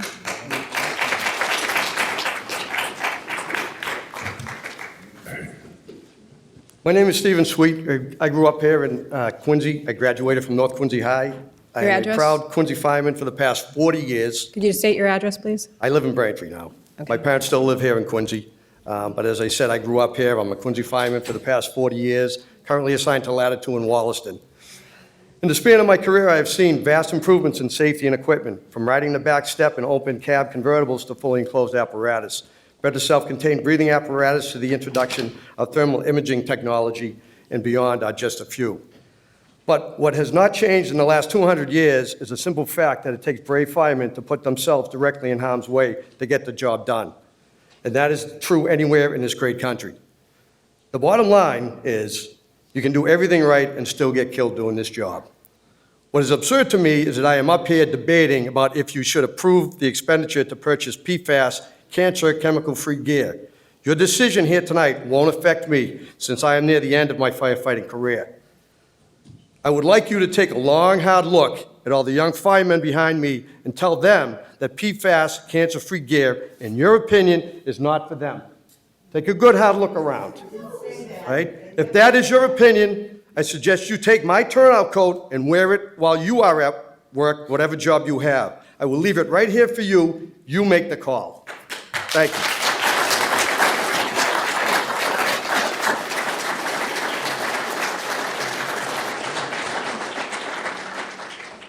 Name and address, please. Hello, John Rutherford, 62 Grenwall Road, Quincy, Massachusetts. I just want to say, I've been coming up to these meetings for a real long time. A lot of times, me and Mrs. Amzal would be the only two people sitting in here. So, I mean, I've seen a lot of meetings. I've seen how a lot of things work. It's kind of like politics is sort of like a cross between Game of Thrones, The Sopranos, and Reno 911. Okay, so the new councilors, you got to learn basically how to pick your battles. Okay, the mayor at his speech gave like 5 or 6 new asks, okay? This is an ask that you should have not put into committee and you should have just approved it, because the firefighters are always gonna come up with, okay? So this is just wasting a lot of people's time. All these fire people gotta go home and go to bed and stuff. I am against bonding money and stuff because we don't have money, but this is an ask. I've seen so many things that you don't put in the committee. We gave them the tax break for the Grossman people. Didn't go in the committee. You just gave it to them. So that you should have gave it to them, okay? And I want to tell all the people in here, be respectful to who's ever talking. Don't speak when other people are speaking. Have some decorum, okay? You wasted 15 of my seconds. But anyway, like I said, I try to take, life with half empty, half full. I don't know, if this is even reality that we're sitting in sometimes, okay? But the reality is that, this should have been approved because this is turning into a bad dog and pony show, and I'm tired of watching it, okay? There's more important things to talk about. If you guys want to make a stand against something, let's talk about, $100 million for buying the Eastern Nazarene project. That's in Again, have some decorum. I don't want anyone clapping. I don't want anyone booing. I just want you to sit there and let me speak. Please. Por favor. I'm going to come up here every week because I got 3 minutes. I wish there was a council meeting every week. Even though I say 62 Grandwall Road, I actually live in Taunton. They have a meeting again, I honestly, this is just, I'm kind of glad I live in Taunton because they have decorum, the people that sit in the audience there, okay? So, but the bottom line is this, is that, you know, when it comes to the Eastern Naz, that's Res B. We're kind of protected by zoning, okay? Money for the Arts Center. I'm for St. Michael. I love that statue. I'm not against the statue. I'm against that we have to borrow $850,000 to pay for it, okay? I was making a list tonight, and there's 120 bond issuings we've done since the mayor has been mayor. That's more than any other municipality in the Commonwealth. So we do have to be more fiscally responsible, but this should have been approved already. Thank you.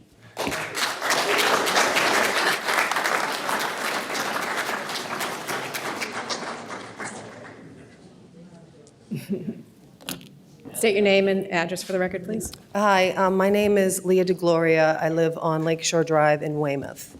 So I think that everybody knows that I've been talking about the raises merely because I've saw many of you campaign against them loudly. And I think that you forget that there's a lot of footage that are showing how vehemently you protested against the raises. So we've put it to bed tonight. You could have simply written a letter and refused the raise, but you didn't do that for some reason, and I think it's because you want the money. So the reality that you're sitting here haggling over a bond for firefighters while you're pocketing a raise that you actively protested against, that there's footage everywhere, okay, and next time we come to the meeting, maybe I could bring some quotes from all of you. The hypocrisy is just astounding. I don't know how you guys can sit there and haggle and talk about fiscal responsibility when you actively campaigned against the raises and you've been taking that money from the residents. So I don't understand any of that. I mean, I don't know how you guys can even sleep at night. But you don't care, do you? Because you are getting the money. I didn't say anything. If you're going to put a curse on anyone, don't. Order, please. No comments if we can, please. That's it.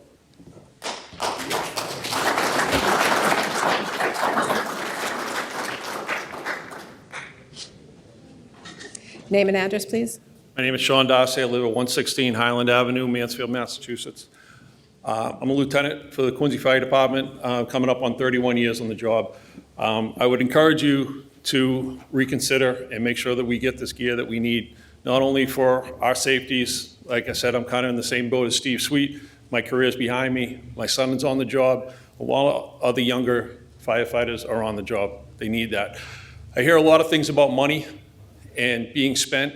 And yes, I don't live in the city anymore. I grew up here, bought my first house here, and then we moved out. But what I see in the city of Quincy is a great city. I see a vibrant downtown that wasn't a while ago.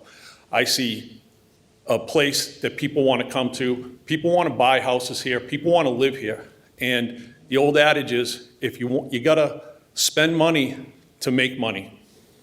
And money is being spent, and I appreciate that everybody has a paycheck and they have to pay taxes, but their taxes, I believe, are going in the right places. You have great public safety, the police, the fire department, EMS, school systems, DPW. We all do our job, and we do it really well because we're well-funded. And we have a well-funded public safety department. You have a well-funded city. This is a beautiful city. It's vibrant. There's a lot of stuff good going on in Quincy. But if you don't want to spend the money, you're not going to have it good. You're going to have a barren downtown. You're going to have businesses that don't want to come here. Spend the money, you're going to make the money, and you have a beautiful city to show for it. Thank you.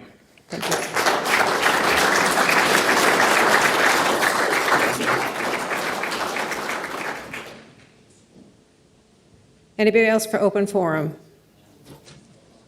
Okay. One more call. Anybody else for open forum? Okay, we're going to close open forum. Thank you very much.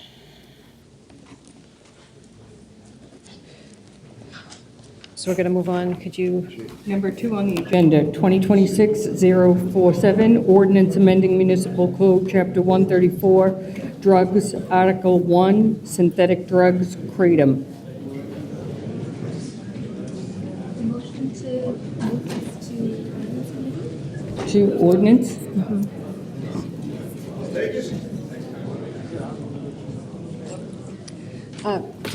Did you want to speak? No. Okay. So we're going to move it to ordinance committee. We have a motion to move it to ordinance committee. Do we have a second? Second by Councilor Riley. All those in favor? What's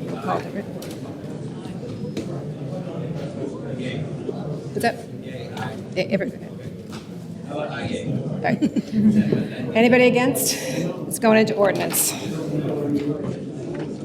Number 3, 2026-048, a resolve requesting a comprehensive fiscal and debt overview prior to the fiscal year 27 budget deliberations. Thank you very much. I'm introducing this, and I'm going to be asking for a motion to put it into finance. This resolve is regarding our financial debt and overview before the fiscal 27 deliberation. The City of Quincy regularly relies on municipal borrowing and bond insurance for finance, capital, infrastructure improvements, and long-term municipal investments. The city currently carries about $1.6 billion in outstanding debt and is responsible for managing long-term obligations associated with the capital investments and pension liabilities. Fiscal year 27's budget will be coming out. I believe the mayor said he'll be presenting it to the city council on May 7th, so I think this is timely. And we would like to take a look at those long-term obligations associated with it. Fiscal year 27's budget process will begin, like I said, and the administration has discussed the potential of adding large-scale capital projects that may require significant borrowing. Maintaining strong reserve levels, sustainable debt ratios, and stable credit ratings are critical for the City of Quincy's long-term financial health and favorable interest rates for future capital projects. The city issued $475 million bond obligation bond in 2021, currently pays about $37 million annually, and our Pension Retirement Administration Commission, PERIC, has certified required contributions of approximately $16 million to the city's retirement system for fiscal year 2026, and the City Council seeks to better understand the city pensions funding obligation for fiscal year 2027. I do know that the Quincy Retirement Board did change their investments from 6 to 7%, which may drop that number for fiscal year 27. However, we would like to have that ahead of the budget. What we're asking for in this is that the City of Quincy comes back with the Chief Financial Officer, the City Municipal Finance Officers, the City Bonds Council that appear before the City Council and the Finance to provide a comprehensive overview of the city's financial positions and debt obligations prior to the Council deliberation on the fiscal year 2027 municipal budget. That's both for long-term and short-term debt. So I want to make sure that we have both those. So at this point, I'm just looking for a motion to move this into finance. I have a motion by Councilor Riley. Yes, a motion to move 2026-048 to refer to the Finance Committee. Pause for 1 second. We need to approve the result first. And refer. You And then can do it in refer. one. No, you can do it in one. So we need to approve, and then move it into finance. We can do it in one. I would like to make a motion to approve and refer to Finance the resolve 2026-048. So on the motion, and we have a second by Councilor Ryan. And any questions on the motion? Is this do we have to vote on this? So we need a roll call vote on this one. Counselor Ash. Yes. Counselor DeBona. Yes. Counselor Hughley. Yes. Counselor Jacobs. Yes. Counselor McKee. Yes. Counselor Riley. Yes. Counselor Ryan. Yes. Counselor Yen. President Mahoney. Yes. 9 members. So moving on, I think then, could you go into the next Yes. order? Number 4, 2026-049, a resolution urging the Department of Veteran Affairs to withdraw or revise the interim final rule in the impact of the medication in evaluating disability ratings. Councilor Hughley? Yeah, thank you, President Mahoney. So in the interest of not burying the lead, this issue actually got resolved. However, President Mahoney and I spoke Friday and agreed it was a good opportunity to bring some awareness to these types of issues and that veterans face, and also the value that our veteran services provides. So for some context, back on February 18th, I was at a Quincy Veterans Council meeting, and I learned about a rule change that the VA was putting in place from Veterans Director Christine Cagini. Director Cagini asked those in attendance to submit letters to the Veterans Administration during their comment period, which would go from when the rule was implemented until April 20th. And so I asked if it would be helpful to have the council put forth a resolution to send a correspondence to the VA as well in representation of all the veterans that we have here in the city. And she agreed. So the next day, I also got an email the next day from the American Legion National Commander, Dan Wiley, who also had issue with this rule change. So I kind of knew we were onto something that was pretty important. Director Cagini and I collaborated on this resolution, and I attempted to get it into the March 2nd agenda, but it was a very full agenda, which is evident by how long we were meeting that night. And so that was okay, but because we had until the 20th of April to get this comments put in place. So that worked out okay. So last week, while doing her due diligence, Councillor McKee discovered that there was a suspension on the rule. So I reached out to Director Cagini to confirm this, to understand if she still needed us to follow through with the correspondence. And she confirmed that they had actually halted enforcement and they're moving to formally rescind the rule. And so President Mahoney and I agreed to keep it on the agenda just to bring some awareness. So the rule, if it remained, would allow the VA to reduce benefits that veterans receive in relation to the efficacy of the medication prescribed to them. So for example, if a member of our armed services sustained an injury or an exposure that resulted in, let's say, headaches, maybe 5 times a week, and they sought medical treatment, if that treatment had a reduction in occurrence, that could result in the reduction of benefits. Now, while I appreciate any government agency that seeks to reduce costs, this is no place to find those cost savings. It really isn't. A rule like this reduces people to numbers, overlooks the multidimensional impact of service injuries. It ignores the emotional, social impact, as well as the cascading effects that reveal themselves over time in different ways. It ignores the fact that this person is now tethered to treatment and any side effects that may result from said treatment. So my last point on this is just echoing what the National Commander said, which was veterans should never have to choose between engaging in treatment and the financial resources for their family. That's not a decision that our veterans should have to make. And so this is important because it's just one example of what our Veterans Services does every day in terms of advocating for our veterans and the challenges that they run into. So, my dad was in the military, World War II and Korea, and sustained an injury where he lost part of his hand. And I know him enough to know that he would have dealt with pain of headaches, for example, if it meant more money coming into the family. So we should never put any veteran in that position. So the good news is they got a lot of feedback, and so it led to their rescinding of the rule. So they're suspending enforcement and then moving to get rid of the new rule change. So anyway, I just wanted to share that to bring some awareness to what our veterans face. Thank you very much, Councilor. So moving on, so we're not going to take a vote, but thank you very much for explaining that for anybody that was interested to learn that at home. So can we go on to next? Number 5, 2026-050, a gift for $250 from Echo Muffler to Dare. Motion to approve. Motion by Councilor DeBona to approve and sending a letter of thanks. Do I have a second? Councilor Hubley? And then we need a roll call vote on that. Councilor Ash. Yes. Councilor DeBona. Yes. Councilor Hubley. Yes. Councilor Jacobs. Yes. Councilor McKee. Yes. Councilor Riley. Yes. Councilor Ryan. Yes. Councilor Yen. Yes. President Mahoney. Yes. 9 members.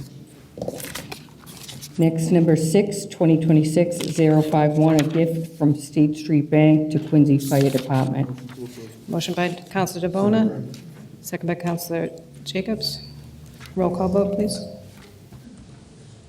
Councilor Ash. Yes. Councilor DeBona. Yes. Councilor Hubley. Councilor Jacobs. Yes. Councilor McKee. Councilor Riley. Yes. Councilor Ryan. Yes. Councilor Yen. Councilor Mahoney. Yes. 9 members. Okay. That does conclude the We're moving on to approval of previous minutes, March 2nd, 2026. Motion approved by Counselor DeBona. Seconded by Counselor Riley. All those in favor say yes. Anybody opposed? All right. Moving on to communications and reports from the mayor and other city officers and city boards.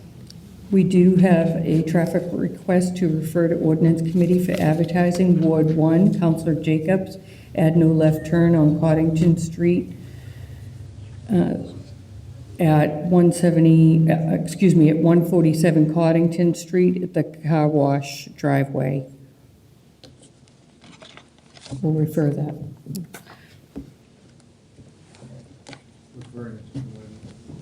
Refer to Ordinance Committee for Advertising. Okay, seconded by Counselor Ryan. Do you need roll call vote? Clerk, do you need roll call No. vote? Okay, all those in favor? All those in favor? Okay. Any opposed? Any other communications? No. Okay, any other communications? Chris? None? I'm going to go, but just want to make sure. All right. So sorry, I didn't mean to do that. So for me, I'm going to be introducing a complaint. The City Council has received a formal open meeting law complaint regarding the March 2nd, 2026 City Council meeting.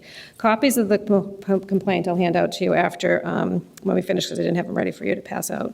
To be entered into the record, without objection, the open meeting law complaint dated March 5th will be entered into the meeting record. Under Massachusetts open meeting law, the public body must review the complaint and determine how it wishes to respond in the time frame required by law. We have 14 days, and I've talked to the city solicitor, and we're going to have a motion in a minute. Just from my statement alone, I'm not asking for anybody else to make a statement. I'm just going to make my statement. I can state that I've had no communications with members of the council or members of the public regarding council business outside of the public meeting references in this complaint. So I did not receive any text messages on March 2nd. I did not receive any photos on March 2nd, and I'll be happy to give Mr. Timmons my phone. What I'd like to do, though, at this point is make a motion to actually respond. So, Councilor Hubley. Motion to authorize the council president to review with the city solicitor, and respond in accordance to the open meeting law. Do I have a second? Second by Councilor DeBona. Could we have a roll call vote on that, please? Yes. Counselor Ash. Yes. Counselor DeBona. Counselor Hubley. Yes. Counselor Jacobs. Yes. Counselor McKee. Yes. Counselor Riley. Yes. Counselor Ryan. Yes. Counselor Yen. Yes. President Mahoney. Yes. Thank you very much. And members. And that ends our communications. So moving on to unfinished business and preceding meetings. Do we have any updates? Okay, Councilor McKee. Yes, so from the Ordinance Committee, positive recommendation made by Ordinance Committee for... Oh, no, sorry, this is the report, I'm sorry, this is unfinished business and preceding meetings, so that your reports of committees are next. So any unfinished business or from preceding meetings, seeing none, moving on to reports of committee. Now, Councilor. Okay, sorry. Yes, so there was a positive recommendation for adding a no left turn on Hancock Street northbound at 839 Hancock Street into the car wash driveway. This car wash right by Central Middle School has, if anyone's driven by there, there's been a lot of, cars lined up. And so residents have been contacting me to say, what can we do? And so the traffic department worked on this, and so 2026-045 would add a no left turn to try to keep things moving along. So motion to approve 2026-045. Motion on the table, seconded by Councilor DeBona. Any questions for motions? All those in favor? Aye. Any opposed? Any more? Yeah, there's one more. This is the same place, but so eastbound, so you can't go left into or left out of that car wash. So that is a motion to approve 2026-046. Okay, so motion to approve, seconded by Councilor Jacobs. All those in favor? Aye. Aye. Any opposed? Okay, both of those will move forward. Anything else? No. So, you have a report? Okay, Counselor Hublich. Okay, thank you, President Mahoney. We've had a couple of different Veterans Association or Veterans Council meetings, and the reports from, we don't have the numbers from Q1 this year, but we have them for Q4 from last year. And compensation benefits increased by 12% from 24 to 25. This increase represents $250,000 in additional federal compensation paid directly to Quincy veterans, spouses, families, and so forth. Let's see. In terms of Chapter 115 financial assistance, the department currently administers Chapter 115 benefits to 120 veterans and eligible dependents. The state-funded benefits support low-income, surviving spouses, and eligible children. And enrollment numbers fluctuate monthly, and they're based upon eligibility and financial status change. The other thing that we covered was the employment support program. So the department currently manages 6 active employment plans. Each participating vendor is required to attend weekly meetings and submit documentations. It's all part of the process, and then provide status updates. And the goal is for employment on a long-term, self-sufficient, and successful work status. And then lastly, we have some events coming up. I went to a couple of the St. Patrick's Day gatherings. It was a great time. Unfortunately, I got there late for one. I missed the corned beef. But up on March 29th, we have the Vietnam Veterans Day, which the veterans are doing at the Clock Tower, Marina Bay, a wreath-laying ceremony on the 29th at 10 a.m. There's also the Vietnam War Veterans Recognition Ceremony. That'll be on April 23rd at 11 a.m., which is the current tentative time. Stay tuned for updates. And it was moved from March due to weather considerations that we've been having recently. Then we've also have the Memorial Day Parade and Ceremony. That's on May 25th. Parade step-off is at 10:30 in the morning. We begin over the credit union, and then a ceremony to follow. And then lastly, the Veterans Expo on July 18th at 10 a.m. to 3 p.m. at Pageants Field. So hope to see everyone there. Thank you. And moving on to Public Works. Yes. Thank you, Madam President. I chaired 6 public hearings earlier tonight.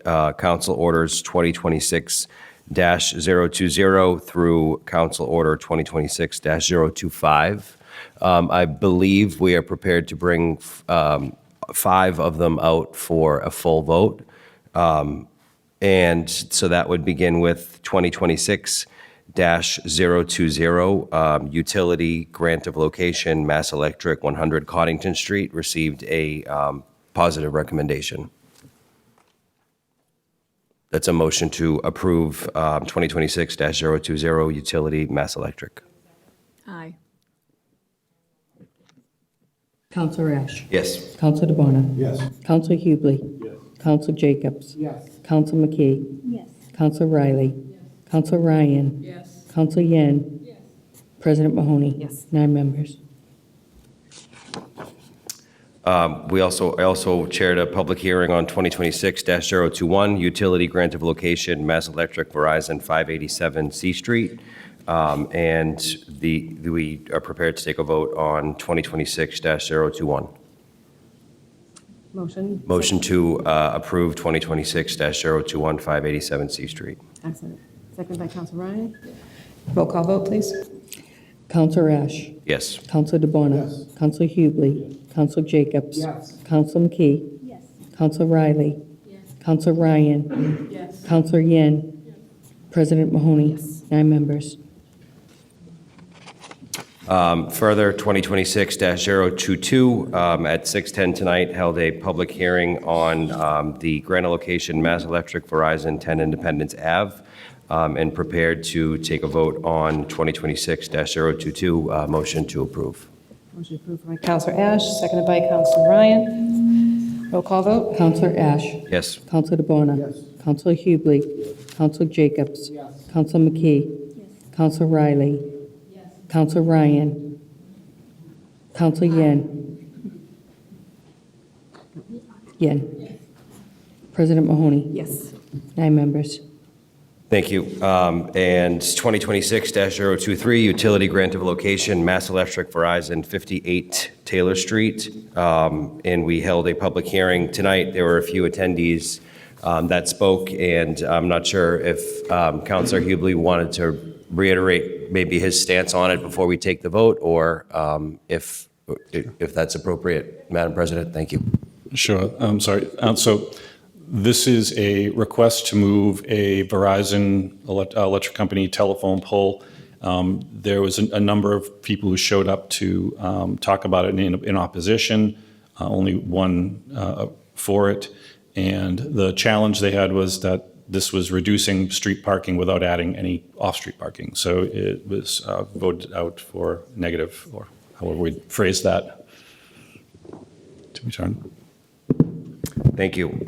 So we will take a motion. I will make a motion to approve 2026-023, 58 Taylor Street. Motion to deny, I'm sorry. Motion to deny. Okay, all right. Motion to deny. Seconded by Counselor Hubley. And roll call vote, please. Counselor Ash? Yes. Counselor DeBona? Yes. Counselor Hubley? Yes. Counselor Jacob? Yes. Counselor McKee? Yes. Counselor Riley? Yes. Counselor Ryan? Yes. Counselor Yen? President Mahoney? Yes. 2026-024, utility grant of location, Mass Electric Verizon Willard Street. Held a public hearing tonight on this item and prepared to make a motion to approve 2026-024. Motion to approve. Motion by to approve. Counselor Ash, seconded by Counselor Jacobs. Roll call vote, please. Counselor Ash? Yes. Counselor DeBona? Yes. Counselor Hubley? Yes. Counselor Jacobs? Yes. Counselor McKee? Yes. Counselor Riley? Yes. Counselor Ryan? Yes. Counselor Yen? Yes. President Mahoney? Yes. And just of note, 2026-025, after speaking with Councilor Riley, will be leaving 2026-025 in committee. Yes. All right, thank you very much, Counselor Ash. Moving on to presentations, petitions, memorials, and remonstrances. Counselor Ash? Thank you, Madam President. Over the last 2 weeks, there are two longtime Quincy Point individuals who unfortunately passed away from very well-respected families in the community. I will start by sending the Perdios family my condolences on Jimmy Perdios. Mr. Perdios passed away on March 5th, 2026 at the age of 87. Mr. Perdios was a member of the South Boston High School class of 1955. He was married for 68 years to Mary, and they lived on Arnold Street for the majority of their tenure in Quincy, raised 4 boys who have their own families at this point, and Mary now she's outside of Quincy, but there's one good thing about the services it was getting to see her, certainly. Many of you know the Perdios family. As I said, Mr. Perdios had 4 boys, all with families, partners of their own. He was a local 17 metal worker, skilled craftsman. His obituary noted that he loved gardening and summers on Craigsville Beach. And certainly want to wish his family, his 8 grandchildren, the condolences from myself and from the body. I would also want to memorialize and pay my respects to the Travers family. Dick Travers, Richard A. Travers, passed away on March 7th, 2026 at the age of 91. Similarly, if there's one silver lining, it's that he's reunited now with his wife Linda, who passed away at the end of 2024. The Travers are have been over the years very involved members of the Quincy community, namely of the Quincy Point community. Dick was married to Linda for 67 years. Of note was that their love of travel, his love of golf, and his involvement in sports. He was in charge of the St. Joseph CYO Basketball League for some time, and certainly was memorable in that post. He was also a member of the Braintree Moose Lodge and coached Wollaston Legion baseball. Big fan of the Celtics, Red Sox, Pats, and Bruins. Mr. and Mrs. Travers had 5 children, 6 grandchildren, and 10 great-grandchildren. So certainly want to send condolences to the family of Mr. and Mrs. Travers as well. Thank you. Have anything for motions or for presentations of petitions, memorials, or remonstrances? No. Moving on to motions, orders, and resolutions. Seeing none. Scheduling of committee meetings and public hearings. Councilor Riley. Yes, with the majority of the council available, I'd like to suggest that we continue the Finance Committee meeting next Monday, the 23rd, if people are available.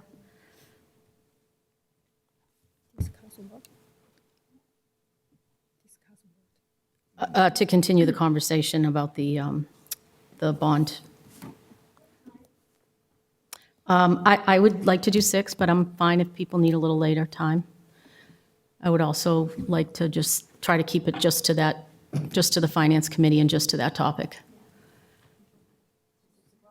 Can people make it? 6 o'clock next Monday. Yes, please. Thank you. Any meetings? At this time, not seeing any. So do we have a motion to adjourn? Motion to adjourn by Councilor DeBona. Second by Councilor Yuan. All those in favor? Thanks a lot, everybody.